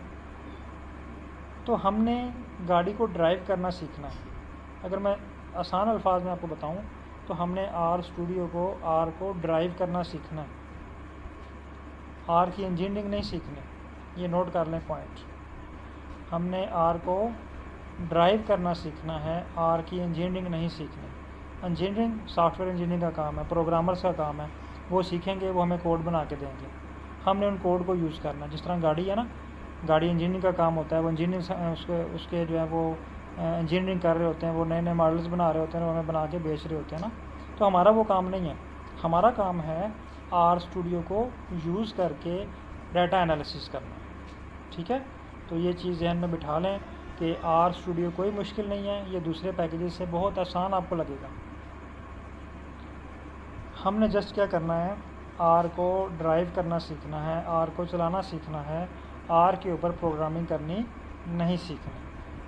लेकिन थोड़ी बहुत चीज़ें वो हमने सीखनी है। जैसे मैं बार बार गाड़ी की एग्जांपल दे रहा हूँ, गाड़ी की एग्जांपल थोड़ी सी एक्चुअली यहाँ पे बहुत ज़्यादा सूट कर रही है, तो इसलिए मैं बार बार यही एग्जांपल मैं दे रहा हूँ गाड़ी की ना। तो गाड़ी में बहुत सारी चीज़ें ऐसी होती हैं जो ड्राइविंग के साथ हमें उनका पता होना चाहिए ना। यानी टायर में हवा कितनी होनी चाहिए, गाड़ी का जो वो हीटअप के लिए पानी जो डालते हैं उसको, वो उसमें है कि नहीं है, पेट्रोल, इंजन ऑयल, ये छोटी छोटी चीज़ें उसकी बेसिक ही हमें पता होना चाहिए। हमें ये नहीं पता होना चाहिए कि वो इंजन काम कैसे करता है, वो इंजन के अंदर ये पुर्जा लगा हुआ है तो वो कैसे काम करेगा, वो एनर्जी कैसे प्रोड्यूस करता है, वो हमारा काम नहीं है। अगर वो हम उन चक्रों में पड़ जाएंगे तो हम 10 साल में भी आर स्टूडियो नहीं सीख पाएंगे। हमारा काम है, ये नोट कर लें, कि आर स्टूडियो को ड्राइविंग सीखना, इसको रन करना और इससे डाटा एनालिसिस करना। इसकी प्रोग्रामिंग हमने नहीं सीखी। आई होप कि यहाँ तक आप लोगों को क्लियर होगा। जी सर, यहाँ तक क्लियर है। अगर कोई क्वेश्चन है तो यहाँ पे आप पूछ सकते हैं।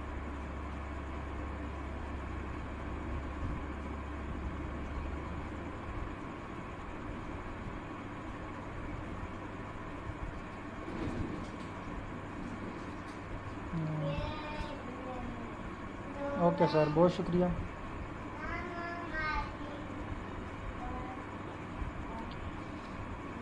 अच्छा, अब हम चलते हैं नेक्स्ट स्टेप की तरफ, थोड़ी सी प्रैक्टिस की तरफ चलते हैं अब।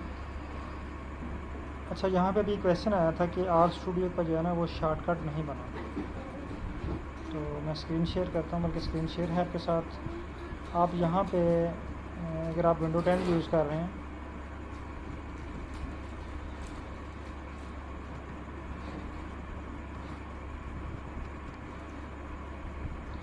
तो ये विंडो साइन के साथ आपको यहाँ पे एक छोटा सा सर्च बार मिलेगा, सर्च का ऑप्शन ना, टाइप हेयर टू सर्च।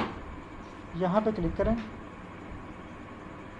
यहाँ पे क्लिक करने के बाद आपके पास आर स्टूडियो यहाँ पे शो हो जाएगा। अगर नहीं शो हो रहा तो जस्ट यहाँ पे टाइप कर लें आर, तो यहाँ पे आपके पास आर स्टूडियो शो होगा, आर शो नहीं होगा। ठीक है, ये देखें यहाँ पे मेरे पास आर स्टूडियो शो हो रहा है। मैं इस पर क्लिक करता हूँ तो ये आर स्टूडियो ओपन हो जाएगा।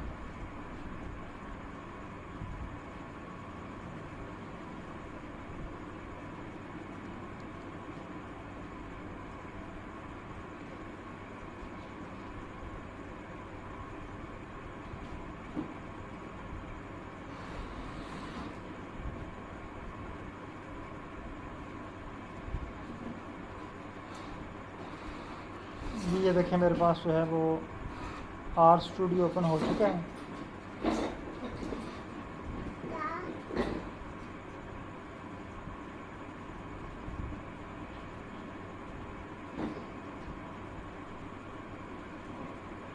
जी सर, आप लोगों के पास आर स्टूडियो ओपन हो गया? अगर ओपन हो चुका है तो डन कर दें। अगर अभी तक किसी को आर स्टूडियो नहीं मिला तो वो भी मैसेज करें, ताकि जो है वो मैं उनको अगेन गाइड कर दूँ।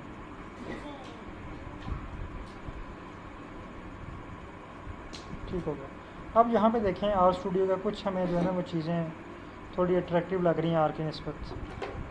कुछ इसका जो है ना वो सेटअप कुछ बेहतर नज़र आ रहा है। तो यहाँ पे मेरे पास 4 स्क्रीन शो हो रही हैं, 1 2 3 एंड 4। लेकिन कुछ पार्टिसिपेंट के पास 3 स्क्रीन शो हो रही होंगी, 3 स्क्रीन्स इस तरह।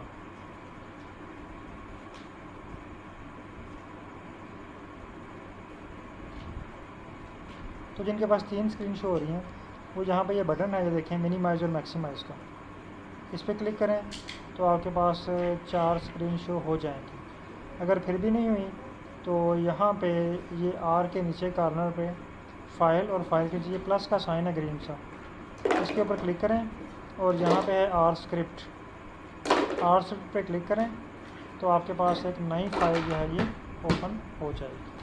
तो आपके पास इस तरह 4 विंडोज़ 4 स्क्रीन शो होंगी। जी, यहाँ तक कंप्लीट कर लें। 4 स्क्रीन जो हैं ये आपके पास शो होनी चाहिए। जिसके पास 3 शो हो रही हैं और अभी तक समझ नहीं आ रही कि कैसे शो करनी है 4, वो मुझे बता सकते हैं।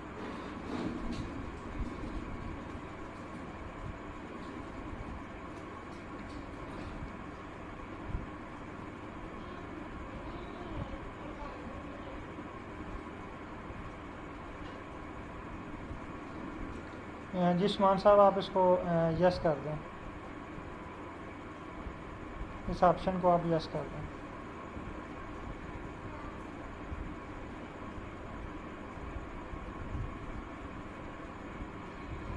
अच्छा, 4 वाला मैं अगेन रिपीट कर देता हूँ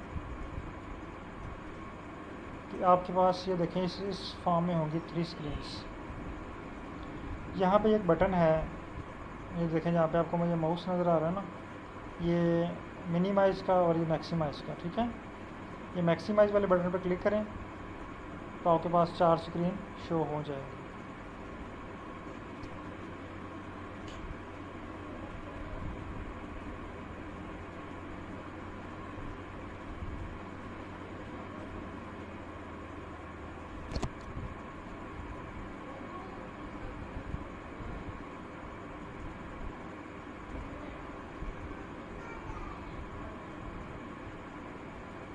ये हो गई हैं 4 स्क्रीन शो। अगर फिर भी नहीं हुई आपके पास तो फिर यहाँ पे आपके पास एक ऑप्शन है, ये कॉर्नर पे आर के नीचे ये आर लिखा हुआ है ब्लू कलर में, इसके नीचे फाइल यानी स्क्रीन नंबर 1 के ऊपर देखें यहाँ पे एक प्लस का साइन है, इस प्लस के साइन पे क्लिक करेंगे और आर स्क्रिप्ट पे क्लिक करेंगे तो आपके पास एक न्यू स्क्रिप्ट जो है ये ओपन हो जाएगा। ओके, अच्छा अब हम चलते हैं इसका इंट्रोडक्शन करने के ये है क्या। जो 4 स्क्रीन हमें शो हो रही हैं इनके नाम क्या हैं और इनके काम क्या हैं। पहले हम इनके नाम देख लेते हैं। इनको हम स्क्रीन भी कह सकते हैं, लेकिन इनका जो असल नाम है ना वो है पैन, जो कंप्यूटर की ज़ुबान में से कहते हैं पैन, PAN पैन। लेकिन हम इसको अपनी सहूलत के लिए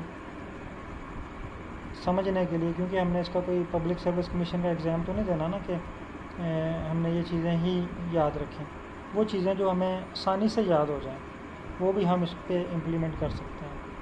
असल नाम इसका पैन है, आप इसको स्क्रीन 1 भी कह सकते हैं, स्क्रीन 1।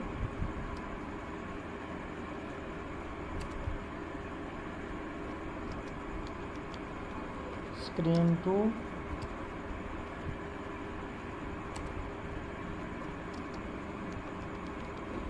Screen 3, screen 4। अच्छा, यहाँ पे एक पॉइंट है जो आपने नोट किया होगा कि मैं तमाम पॉइंट के साथ ये नंबर का साइन लगा रहा हूँ। देखिए पैन के साथ नंबर का साइन लगाया है। ये जितने भी मैंने ये लाइनें लिखी हैं तमाम लाइनों के साथ ये नंबर या हैश का साइन नज़र आ रहा है। अच्छा, ये बताने से पहले मैं आपको एक और बात बता दूँ। आर है एक प्रोग्राम लैंग्वेज, यानी लैंग्वेज है एक ना, जिस तरह इंग्लिश एक लैंग्वेज है, उर्दू एक लैंग्वेज है। तो किसी भी लैंग्वेज को समझने के लिए सबसे इम्पोर्टेंट चीज़ होती है उसकी वोकैबुलरी। जैसे अगर आप इंग्लिश सीखना चाहते हैं ना, तो सबसे इम्पोर्टेंट और पहला स्टेप कि आप वोकैबुलरी इंक्रीज़ करें अपनी। वोकैबुलरी मीन कि इंग्लिश के जो अल्फाज हैं उनके उर्दू ज़बान में मीनिंग, इसको हम कहते हैं वोकैबुलरी। इसी तरह आर की भी कुछ वोकैबुलरी है जो हम स्टेप बाय स्टेप सीखेंगे। जैसे मैंने अभी आपको बताया कि अगर हमने गाड़ी चलाना सीखनी है तो हमें उसकी कुछ बेसिक चीज़ें, छोटी चीज़ें, उनका आइडिया होना चाहिए ना।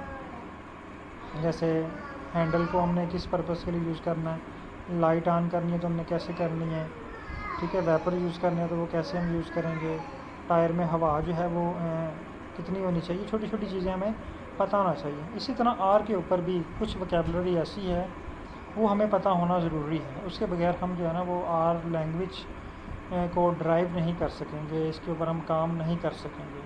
तो वो बेसिक जो लैंग्वेज की वोकैबुलरी है वो हम स्टेप बाय स्टेप सीखेंगे, आपको पता भी नहीं चलेगा और हम एट द एंड आपके पास वोकैबुलरी का एक बेशुमार ज़ख़ीरा होगा जो आर से रिलेटेड होगा। अच्छा, अब यहाँ पे ये हैश टैग है, ये मैं आपको बता रहा हूँ। अब हैश टैग का मतलब होता है हेडिंग। हैश टैग का मतलब क्या है, मैं यहाँ पे लिख देता हूँ, हेडिंग। आर की ज़ुबान में हैश टैग का मीनिंग क्या है, हेडिंग। जब भी ये आर के साथ किसी भी लफ्ज़ के साथ हैश टैग का लफ्ज़ आए, इट्स मीन कि आप वो हेडिंग बना रहे हैं, आप उसको हेडिंग यूज़ कर रहे हैं। तो ये हेडिंग है। हैश टैग का मतलब क्या होता है, हेडिंग। ये नोट कर लें कापी के ऊपर या कहीं पेज के ऊपर लिख लें। हैश टैग जहाँ पे भी आपको लिखा हुआ नज़र आ जाए, इट्स मीन कि ये यहाँ पे हेडिंग है। क्लियर है पॉइंट। अब आते हैं हम स्क्रीन की तरफ। ये जिस स्क्रीन में हम लिख रहे हैं ना, इसका नाम है स्क्रीन नंबर 1। इसका नाम है स्क्रीन नंबर 1। ये जो सेकंड स्क्रीन है ये वाली, इसका नाम है स्क्रीन नंबर 2। उसके बाद एक और स्क्रीन है, इसका नाम है स्क्रीन नंबर 3, ये वाली। एक और स्क्रीन है, इसका नाम है स्क्रीन नंबर 4। यानी स्क्रीन नंबर 1, 2, 3 एंड 4।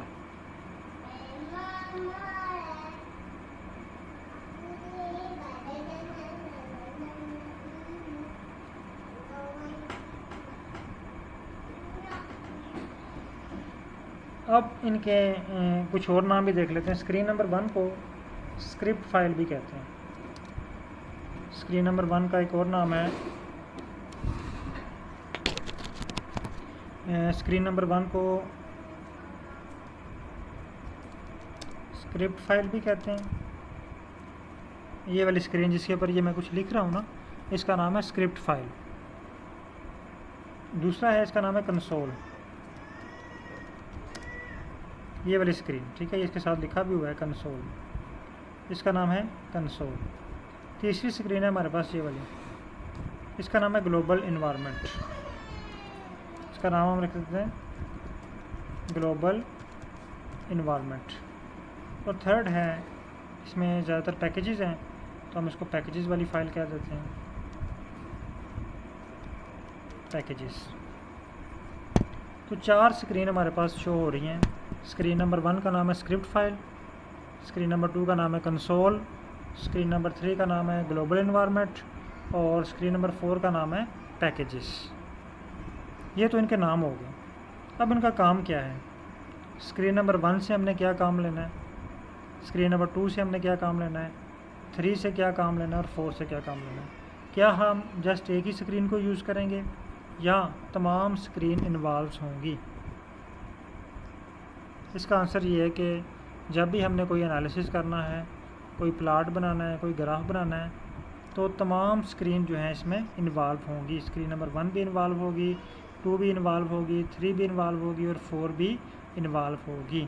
तो तमाम स्क्रीन्स को हम इन्वॉल्व करके जो है वो डाटा एनालिसिस परफॉर्म करेंगे।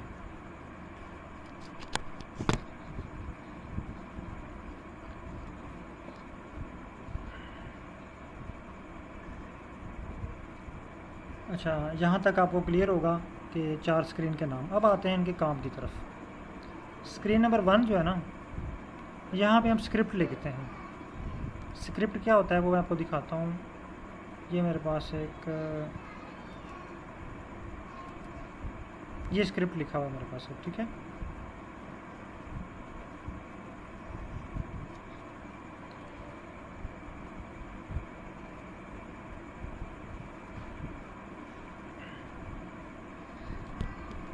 स्क्रिप्ट क्या होता है? स्क्रिप्ट एक ऐसा पैराग्राफ, ऐसी लाइनें जो हम आर को बता रहे होते हैं कि ये वाले स्टेप उसने परफॉर्म करने हैं। मसलन मैं ये आपको दिखाता हूँ। यहाँ पे मैंने लिखा हुआ है कि ये देखें, यहाँ पे आपको हैश टैग नज़र आ रहा होगा। ये जिसके साथ हैश टैग है ना, ये हमारे कोड का हिस्सा नहीं है। और हैश टैग के अलावा जो लाइन है, जैसे ये है, ये लाइब्रेरी वाली है, ये डाटा, ये वाली लाइन है, ठीक है, ये हमारा कोड है। ये हैश टैग के साथ जो चीज़ लिखी हुई है वो कोड नहीं है, वो जस्ट हेडिंग है। ये एक बात आपको जो है वो बार बार जब आप इससे गुजरेंगे ना, तो आपको ये, अब इसमें एक्सपर्ट हो जाएंगे, आप देखते ही पता चल जाएगा आपको कि इसमें हेडिंग कौन सी और कोड कौन सा है, ठीक है। अगर अभी जो हमने वोकैबुलरी सीखी है हैश टैग, इसकी बेस पे हम देखें तो आपको, आप इसमें से फाइंड कर सकते हैं। अभी ये पहला भी कोड है, ये लाइन नंबर 5 पे भी कोड है, 6 पे भी कोड है, 9 पे भी कोड है, 12 पे भी कोड है, 50 पे भी कोड है और 80 पे भी जो है वो कोड है। तो बाकी जिसके साथ हैश टैग आ रहा है, ये सारी हेडिंग्स हैं, ये हमारे किसी काम के नहीं है, जस्ट ये बता रही हैं कि ये कोड किस पर्पस के लिए है, ठीक है। वो जब हम नेक्स्ट आएंगे ये भी परेशानी हो जाना कि ये इतने मुश्किल चीज़ों पे भी हम डायरेक्ट आ गए। मैं जस्ट आपको बता रहा हूँ कि स्क्रीन नंबर 1 पे हम स्क्रिप्ट लिखते हैं। स्क्रिप्ट में हम इसको बताते हैं आर को कि आर ने क्या काम करना है।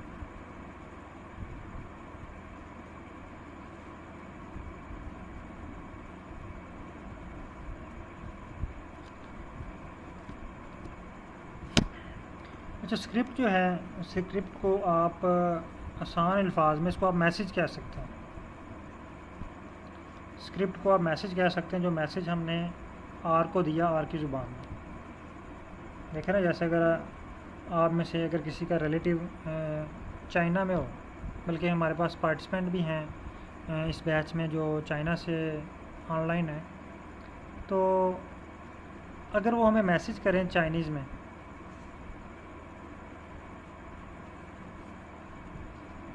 तो तो वो हमारे लिए थोड़ा सा समझना मुश्किल होगा ना, अगर हम उसको वो कन्वर्ट ना कर लें। तो ये भी एक मैसेज है जो हमने आर में लिखा हुआ है, आर की लैंग्वेज में, लेकिन इसमें बहुत सारे वर्ड जो है ना वो हम इसको अंडरस्टैंड कर सकते हैं। ज़्यादातर इंग्लिश के वर्ड है ना, ये डाटा है, फार है, क्लस्टरिंग है, ये सी है, ये पेटल विड्थ है, पेटल लेंथ है, ये चीज़ें, कुछ चीज़ें हम इसको रीड कर सकते हैं। बहुत सारी वोकेबलरी हमारे पास इसकी है ऑलरेडी, लेकिन कुछ ऐसे वर्ड हैं जो हम नहीं समझ पा रहे। जैसे यहाँ पे ये देखें, ये वाला साइन नज़र आ रहा होगा, ये लेस देन और माइनस का साइन, इसका मतलब क्या है ये हम नहीं समझ पा रहे। उसके बाद ये ब्रैकेट का साइन है, इसका मतलब क्या है, ब्रैकेट के बाद कॉमा है, इसका मतलब क्या है, ये सी का मतलब क्या है, सी यहाँ पे क्यों यूज़ हुआ है, ये हम नहीं समझ पा रहे। ये इन्वर्टेड कामा, देखें पीछे कहीं भी हमने इन्वर्टेड कामा नहीं यूज़ किए, यहाँ पे हम क्यों यूज़ कर रहे हैं, इसका इन्वर्टेड कामा का मतलब क्या है। ये सारी वोकेबलरी है जो हम स्टेप बाय स्टेप सीखेंगे। अभी यहाँ पे आपको बताने का मकसद ये था कि यहाँ पे हम अपना मैसेज लिखते हैं आर की ज़ुबान में, हम अपना मैसेज लिखते हैं आर की ज़ुबान में, यानी आर को हम अपना मैसेज देते हैं। अब आर क्या करता है, हमारे मैसेज का जो जवाब होता है ना वो हमें कंसोल में देता है। हमारे मैसेज का जो जवाब है वो हमें किधर देता है, कंसोल में। ये भी मैं आपको दिखाता हूँ इसका जवाब लेके, ये देखिए ये कंसोल है, इसने हमें इसका जवाब इसने हमें यहाँ पे देना है। अब मैं आपके सामने कोड रन करता हूँ ये वाला, लेकिन मैं यहाँ से एक वर्ड डिलीट कर देता हूँ, लेटर, ताकि वो हम उसका जवाब को अंडरस्टैंड कर सकें। मैं इसको रन करता हूँ, ये देखें अब जो मैंने कोड लाइन रन की ना उसका जवाब उसने मुझे दिया। उसने कहा ऑब्जेक्ट फाइकस नॉट फाउंड। उसने कहा जी आप जो कोड रन कर रहे हैं ना इसमें फाइकस वाला FICS फाइकस वाला ऑब्जेक्ट नहीं है, इसने हमें एरर दे दिया। यानी जो हम उसको मैसेज देंगे यहाँ पे वो हमें यहाँ पे बताएगा कि आपका मैसेज ठीक है या गलत है, या उसमें कोई एरर है, या वो रन हो चुका है। यानी अगर मैं आपको आसान अल्फाज में बताऊँ तो जो स्क्रिप्ट फाइल है यहाँ पे हम अपना मैसेज देते हैं आर की ज़ुबान में, और आर जो उस मैसेज को पढ़ के जो हमें जवाब देता है ना वो कंसोल में देता है। फॉर एग्ज़ाम्पल मैं से कहता हूँ कि मुझे ना फाइकस का STR बताओ। STR मीन ये इसकी जो है समरी होती है, ये मैं बाद में जब हम इस पर प्रैक्टिस पे करेंगे ना तो फिर आपको डिटेल से बताऊँगा कि ये क्या है। तो मैंने इसको कहा जी मुझे STR करके दो, इसको रन करता हूँ, ये देखें इसने मुझे टेबल दे दिया नीचे। जस्ट क्या किया, क्लिक किया, इसने मुझे इसका STR का टेबल दे दिया, यानी इसकी समरी मुझे बता दिया ना। अब ये देखें मैंने इसको ऊपर यहाँ पे मैसेज किया और रन किया, और इसने मैसेज का जवाब मुझे यहाँ पे दे दिया। मैंने यहाँ पे इसको किया, कहा जी STR मेरा जो डाटा है उसको STR कर दो, इसने नीचे STR करके दे दिया। यानी कंसोल वो है जहाँ पे आर आपको जवाब देगा।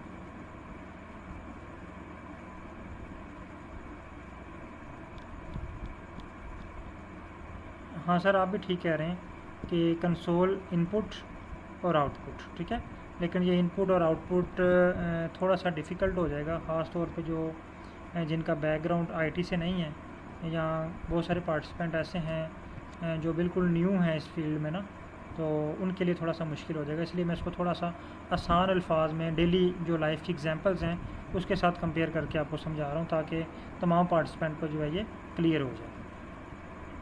अच्छा, ये जो हमने मैसेज दिया इसको आर की ज़ुबान में, वो हमने दिया स्क्रिप्ट में। अब आर जो है वो हमें जो जवाब देगा वो देगा कंसोल में, ठीक है। ये दो अब क्लियर हो गए। अब आ जाते हैं स्क्रीन नंबर 3 और 4 पे।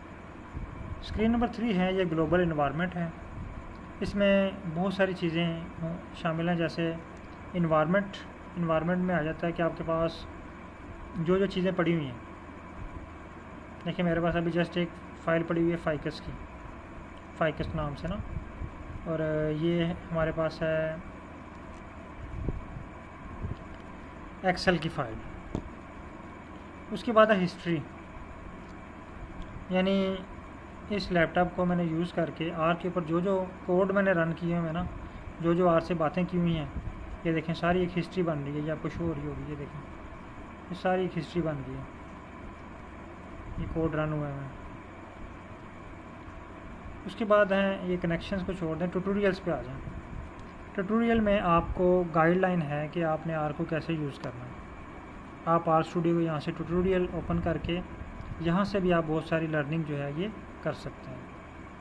इसको ओपन करेंगे तो ये आपको जो है वो वेबसाइट पे ले जाएगा और वहाँ पे इसके वीडियो ट्यूटोरियल भी होंगे और जो है इसकी जो टेक्स्ट फॉर्म में या वेबसाइट के ऊपर जिसे हम कहते हैं मटेरियल्स या नोट्स की फॉर्म में भी अवेलेबल होंगे। लेकिन हम इसको मेन जिस काम के लिए यूज़ करते हैं वो है फ़ाइल को इंपोर्ट करने के लिए। यहाँ पे एक ऑप्शन है इंपोर्ट डाटा सेट, ये देखिए इंपोर्ट डाटा सेट मीन के यहाँ पे हमने जिस फाइल पे एनालिसिस करना है उस फाइल को इंपोर्ट करते हैं। तो ये आपको डिफरेंट ऑप्शन दे रहा है, इन ऑप्शन को यूज़ करते हुए आप अपनी फ़ाइल को इंपोर्ट कर सकते हैं। नंबर 1 ये आपको कह रहा है from text reader, from Excel. तो हमारे पास ज़्यादातर जो फ़ाइल होती है वो एक्सेल की फॉर्म में होती है, तो हम इसको एक्सेल से ही इंपोर्ट करते हैं। तो मैं इस पर क्लिक करता हूँ, ये मुझे पूछ रहा है जी आप किस लोकेशन से फ़ाइल को लेके आना चाहते हैं। मैं इसको बताता हूँ जी मेरे पास ये फ़ाइल पड़ी हुई है, ये पड़ी हुई है, ठीक है। मैं यहाँ से इसको सेलेक्ट कर लेता हूँ।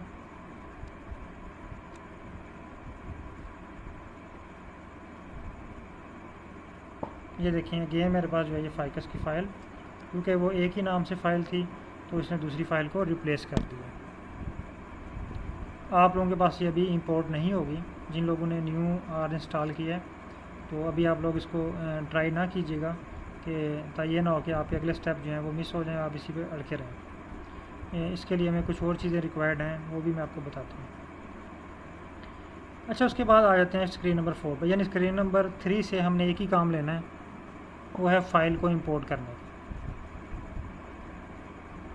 स्क्रीन नंबर 3 से हमने क्या काम लेना है, फ़ाइल को इंपोर्ट करना, यानी वो फ़ाइल जिसके ऊपर हमने एनालिसिस करना है, वो फ़ाइल जिसके ऊपर हमने अपना जो ग्राफ बनाना है, प्लॉट बनाना है, पीसीए बनाना है, स्टडी एरिया मैप बनाना है, वो सारा डाटा हम स्क्रीन नंबर 3 से इंपोर्ट करेंगे। यानी स्क्रीन नंबर 3 को यूज़ करके अपने लैपटॉप में फ़ाइल्स को लेके आएंगे, सॉरी आर स्टूडियो में एक्सेल की फ़ाइल को इंपोर्ट करके लाएंगे।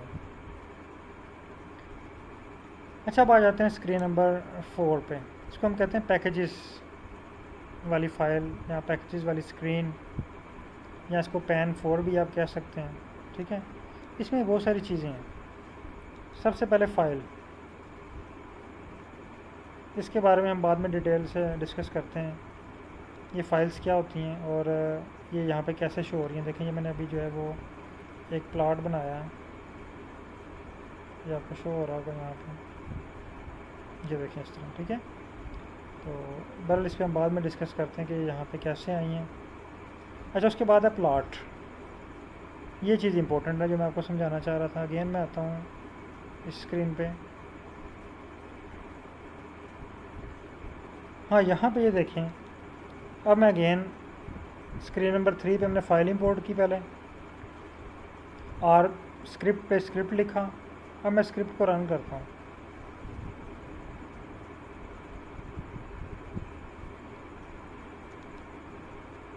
जस्ट मैं रन करके दिखा रहा हूँ। आपने ये रन नहीं करना और ना ही आपने परेशान होना है कि ये पहले दिन ही सर ने एनालिसिस करवा दिया।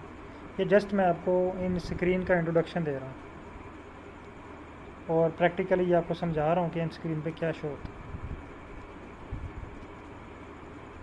देखें, जैसे जैसे मैं कोड रन करता जा रहा हूँ ना, नीचे सेम वही कोड लिखने हो रहा है। अगर तो सेम वही कोड लिखा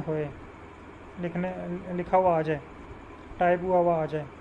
देखें, जैसे अभी ये मैं लाइन नंबर 15 वाला कोड रन करूँगा, 14 और 15 वाला, तो नीचे सेम उसी तरह टाइप हुआ आ गया। तो इट्स मीन कि हमारा कोड रन हो चुका हुआ है, इसमें कोई एरर नहीं है।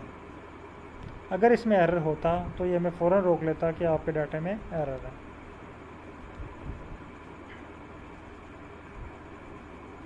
अब ये देखें स्क्रीन नंबर 4 पे इसने हमें प्लॉट बना के दे दिया। स्क्रीन नंबर 4 पे इसने हमें डेंडोग्राम बना के दे दिया। इट्स मीन के जो हमने मैसेज दिया इसको वो स्क्रिप्ट फाइल पे, इसके मैसेज का जो इसने जवाब दिया हमें कंसोल पे, और जो उसकी जो आउटपुट है उसका जो ग्राफ है, जो प्लॉट है, वो हमें शो हुआ स्क्रीन नंबर 4 पे।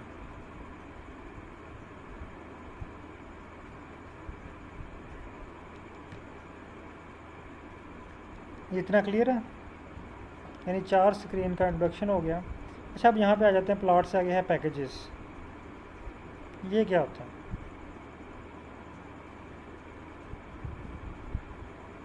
यहाँ पे देखें, मैं आपको भी थोड़ी सी एग्जांपल देता हूँ पैकेजेस की, और फिर हम डिटेल से नेक्स्ट क्लास में, इस पर पूरा एक लेक्चर है पैकेजेस के बारे में, तो फिर हम उसके ऊपर जो है वो डिटेल से बात करेंगे। जस्ट अभी मैं इसको थोड़ा सा आपको ना हिंट या इंट्रोडक्शन इसका करवा देता हूँ। पैकेजेस क्या होते हैं? देखें, अगर आपने तकरीबन यहाँ पे सब लोग बायोलॉजिस्ट हैं, कोई एक आध पार्टिसिपेंट शायद इकोनॉमिस्ट या किसी और फील्ड से हैं, लेकिन ज़्यादातर लोग जो हैं वो बायोलॉजिस्ट हैं, और सब ने तकरीबन बॉटनी, ज़ूलॉजी, माइक्रोबायोलॉजी यानी अपने सब्जेक्ट से रिलेटेड लैब का विज़िट किया होगा। देखिए, अगर आपसे कहा जाए कि एक सैंपल है और इसकी आपने पीएच मालूम करनी है, तो क्या आप पीसीआर पे जाके पीएच मालूम करेंगे?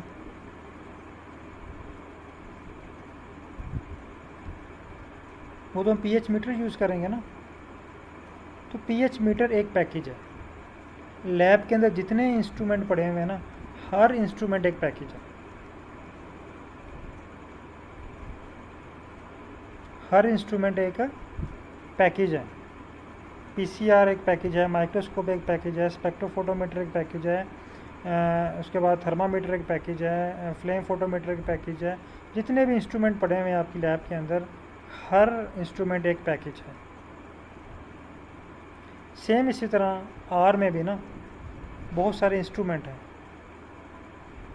उनको पैकेजेस का नाम दे दिया गया। जैसे देखें, ये कुछ लिस्ट दी हुई है यहाँ पे ना, ये बहुत सारी लिस्ट दी हुई है पैकेजेस की। ये है बेसिक पैकेजेस, इसको बोलते हैं बेसिक पैकेजेस। ये नोट कर लें, जो ऑलरेडी अवेलेबल हैं आर के अंदर, ये आपको शो हो रहे होंगे। जब आप पैकेजेस पे क्लिक करेंगे तो यहाँ पे ये शो हो रहे हैं। हाँ, ये फरहान अमजद साहब का जो है ना वो बात बिल्कुल ठीक है। यही बात अभी मैं आपको बताने लगा था कि जिस तरह हम बॉटनी की लैब के अंदर हर एनालिसिस के लिए डिफरेंट इंस्ट्रूमेंट यूज़ करते हैं, और बाज़ का तो ऐसा होता है कि एक एनालिसिस के लिए, एक एक्सपेरिमेंट के लिए हम एक से ज़्यादा इंस्ट्रूमेंट यूज़ करते हैं। वैसे माइक्रोस्कोपी है, माइक्रोस्कोपी के लिए हम एक से ज़्यादा इंस्ट्रूमेंट यूज़ करते हैं। पहले हमने सैंपल को धोते हैं, फिर उसको कटिंग करते हैं, कटर यूज़ करते हैं, फिर उसके स्टेनिंग के लिए वो पिपेट्स वगैरह यूज़ करते हैं, फिर स्लाइड यूज़ करते हैं, स्लाइड कवर यूज़ करते हैं। डिफरेंट छोटे छोटे इंस्ट्रूमेंट यूज़ हो रहे होते हैं। तो इसी तरह आर में भी हर एनालिसिस के साथ साथ हर एनालिसिस के लिए एक स्पेसिफिक पैकेज होता है, वो उसी पैकेज में होगा, वो उसी इंस्ट्रूमेंट में होगा। मसलन मैं आपसे कहता हूँ कि आपने पीसीए करना है, तो पीसीए के लिए अलग पैकेज है।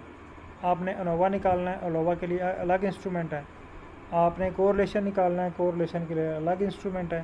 तो ये छोटा सा इंट्रोडक्शन है आपके लिए कि पैकेजेस क्या हैं। पैकेजेस दरअसल हमारी जो, अगर बायोलॉजी की लैब देखें तो बायोलॉजी की लैब में जो इंस्ट्रूमेंट पड़े हुए हैं वो सारे पैकेजेस हैं। इसी तरह आर को भी अगर हम लैब कंसिडर करें तो आर में जो चीज़ें पड़ी हुई हैं जिनको हम यूज़ करेंगे एनालिसिस के लिए, वो सारे पैकेजेस हैं। बहरहाल इस पे अभी बहुत ज़्यादा डिटेल बाकी है कि पैकेजेस क्या हैं, इसको इंस्टॉल कैसे करते हैं, हमें कैसे पता चलेगा कि कौन सा एनालिसिस किस पैकेज से हम परफॉर्म करेंगे।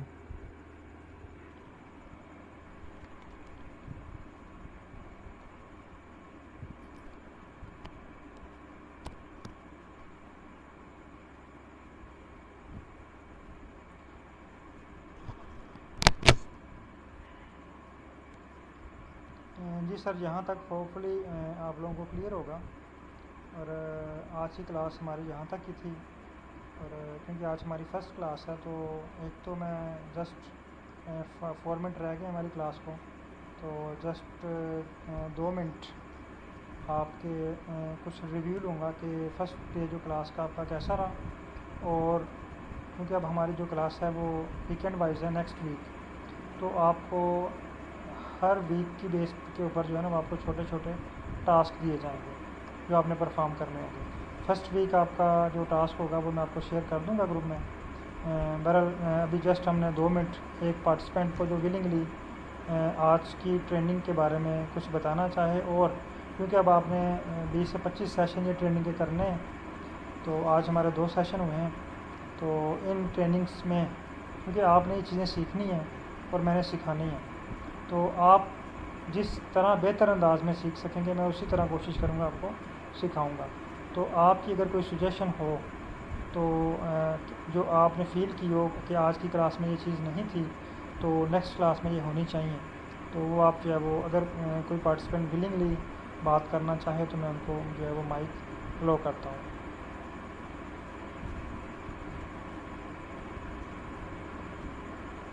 जस्ट एक पार्टिसिपेंट 2-3 मिनट में।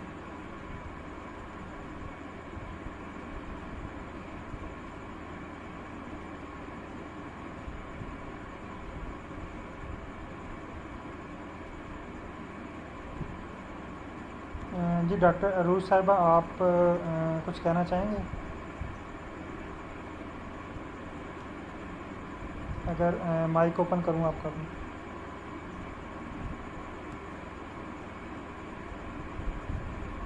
क्योंकि अभी नाम में आपके साथ ही डॉक्टर मुझे शो हो रहा है, क्योंकि मेरे पास और भी पार्टिसिपेंट हैं जो डॉक्टर हैं लेकिन उनका जस्ट नेम आ रहा है, तो अब मुझे आप सबसे सीनियर लग रहे हैं यहाँ पे, तो इसलिए मैं आपसे रिक्वेस्ट करता हूँ कि जस्ट 2-3 मिनट अगर आप कोई सुजेशन देना चाहते हैं ताकि नेक्स्ट क्लासेस जो हैं वो आपकी जो जिस तरह आप सीखना चाहें उसके मुताबिक जो है वो चलें।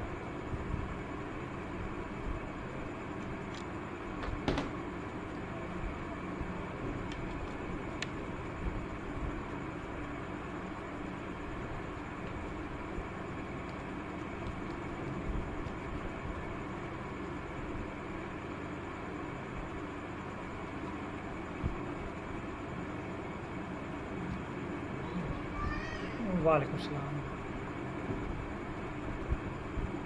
जी डॉक्टर साहिबा, क्या हाल आपका? ठीक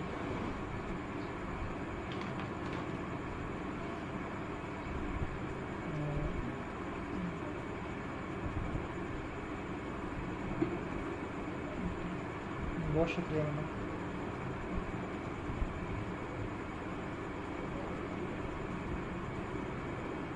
जी जी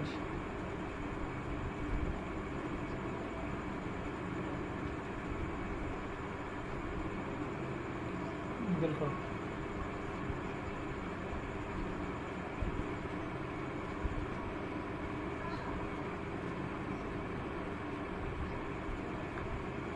कलर एनालिसिस जो है वो बिल्कुल। ये देखें ना हमारे अच्छा सुजेशन हमें चाहिए आपकी, अगर कोई सुजेशन ऐड करना चाहते हैं आप इसको हम नेक्स्ट ताकि क्लास को बेहतर कर सकें, या आपने कोई फील किया हो कि ये कमी थी इसको नेक्स्ट सेशन में ऐड करें।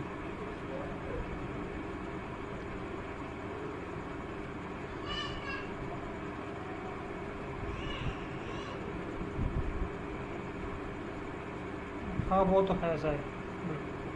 ठीक हो, ठीक है, ठीक हो। और दूसरा ये कि बायोलॉजिस्ट के लिए हमारे पास इतना टाइम नहीं होता ना कि हम सारे सॉफ्टवेयर सीखें। अगर हम बिल्कुल, तो ये हम जस्ट एक सॉफ्टवेयर सीख लें तो हम तमाम तरह के एनालिसिस में कर सकते हैं।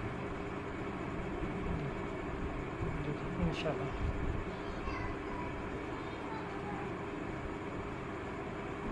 एक ही बिल्कुल कल। और दूसरा ये ट्रेंडिंग में है, इसकी अच्छी पब्लिकेशन में चला जाता है ये, और वो लोग भी इसको प्रेफर करते हैं ना।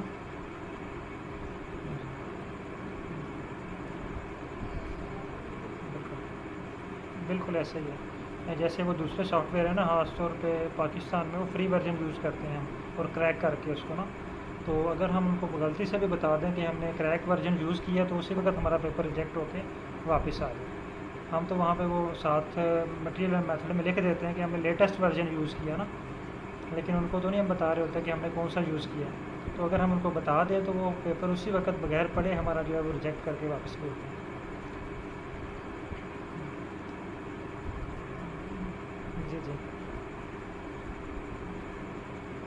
बिल्कुल। जी, जी, इंशाल्लाह। जी, जी, ज़रूर। बहुत शुक्रिया मैडम। अच्छा, ये शाकिर साहब कुछ कहना चाह रहे हैं। बहुत शुक्रिया।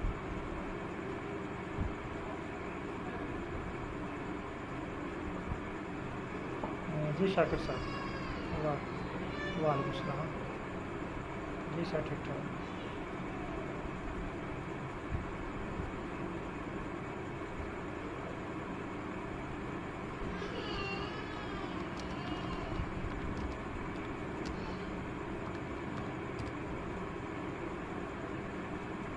जी, जी, बिल्कुल।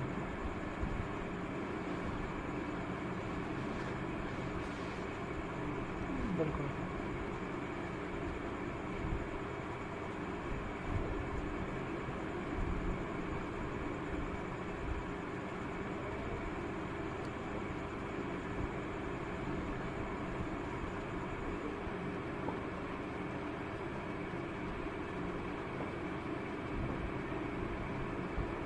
सर वो हम हर स्टेप पे चलेंगे। जब वो स्टेप आएगा ना, जो जो एनालिसिस आएगा ना, उस एनालिसिस का आपको डाटा पहले अरेंज होगा, तो वो एनालिसिस होगा, ठीक है। पहले आपको उसकी अरेंजमेंट सिखाई जाएगी। वो बहुत ज़रूरी है ना। बहुत शुक्रिया। जी, जी, थैंक यू, बहुत शुक्रिया सर। चलिए सर, बहुत शुक्रिया आप तमाम पार्टिसिपेंट का। तो इंशाल्लाह नेक्स्ट फ्राइडे को अब हमारी क्लास होगी। तो इंशाल्लाह फ्राइडे को हम जो है वो थर्ड और फोर्थ क्लास अटेंड करेंगे। तो तब तक के लिए मैं आपको छोटे छोटे टास्क दूँगा डेली बेसिस पे, या 2 दिन बाद या 1 दिन बाद। तो वो आप काइंडली उसको टच रहिएगा, ताकि जो है ना ये ना हो कि एट द एंड आप आर को भूल चुके हैं। बहुत शुक्रिया सर। अल्लाह हाफिज़।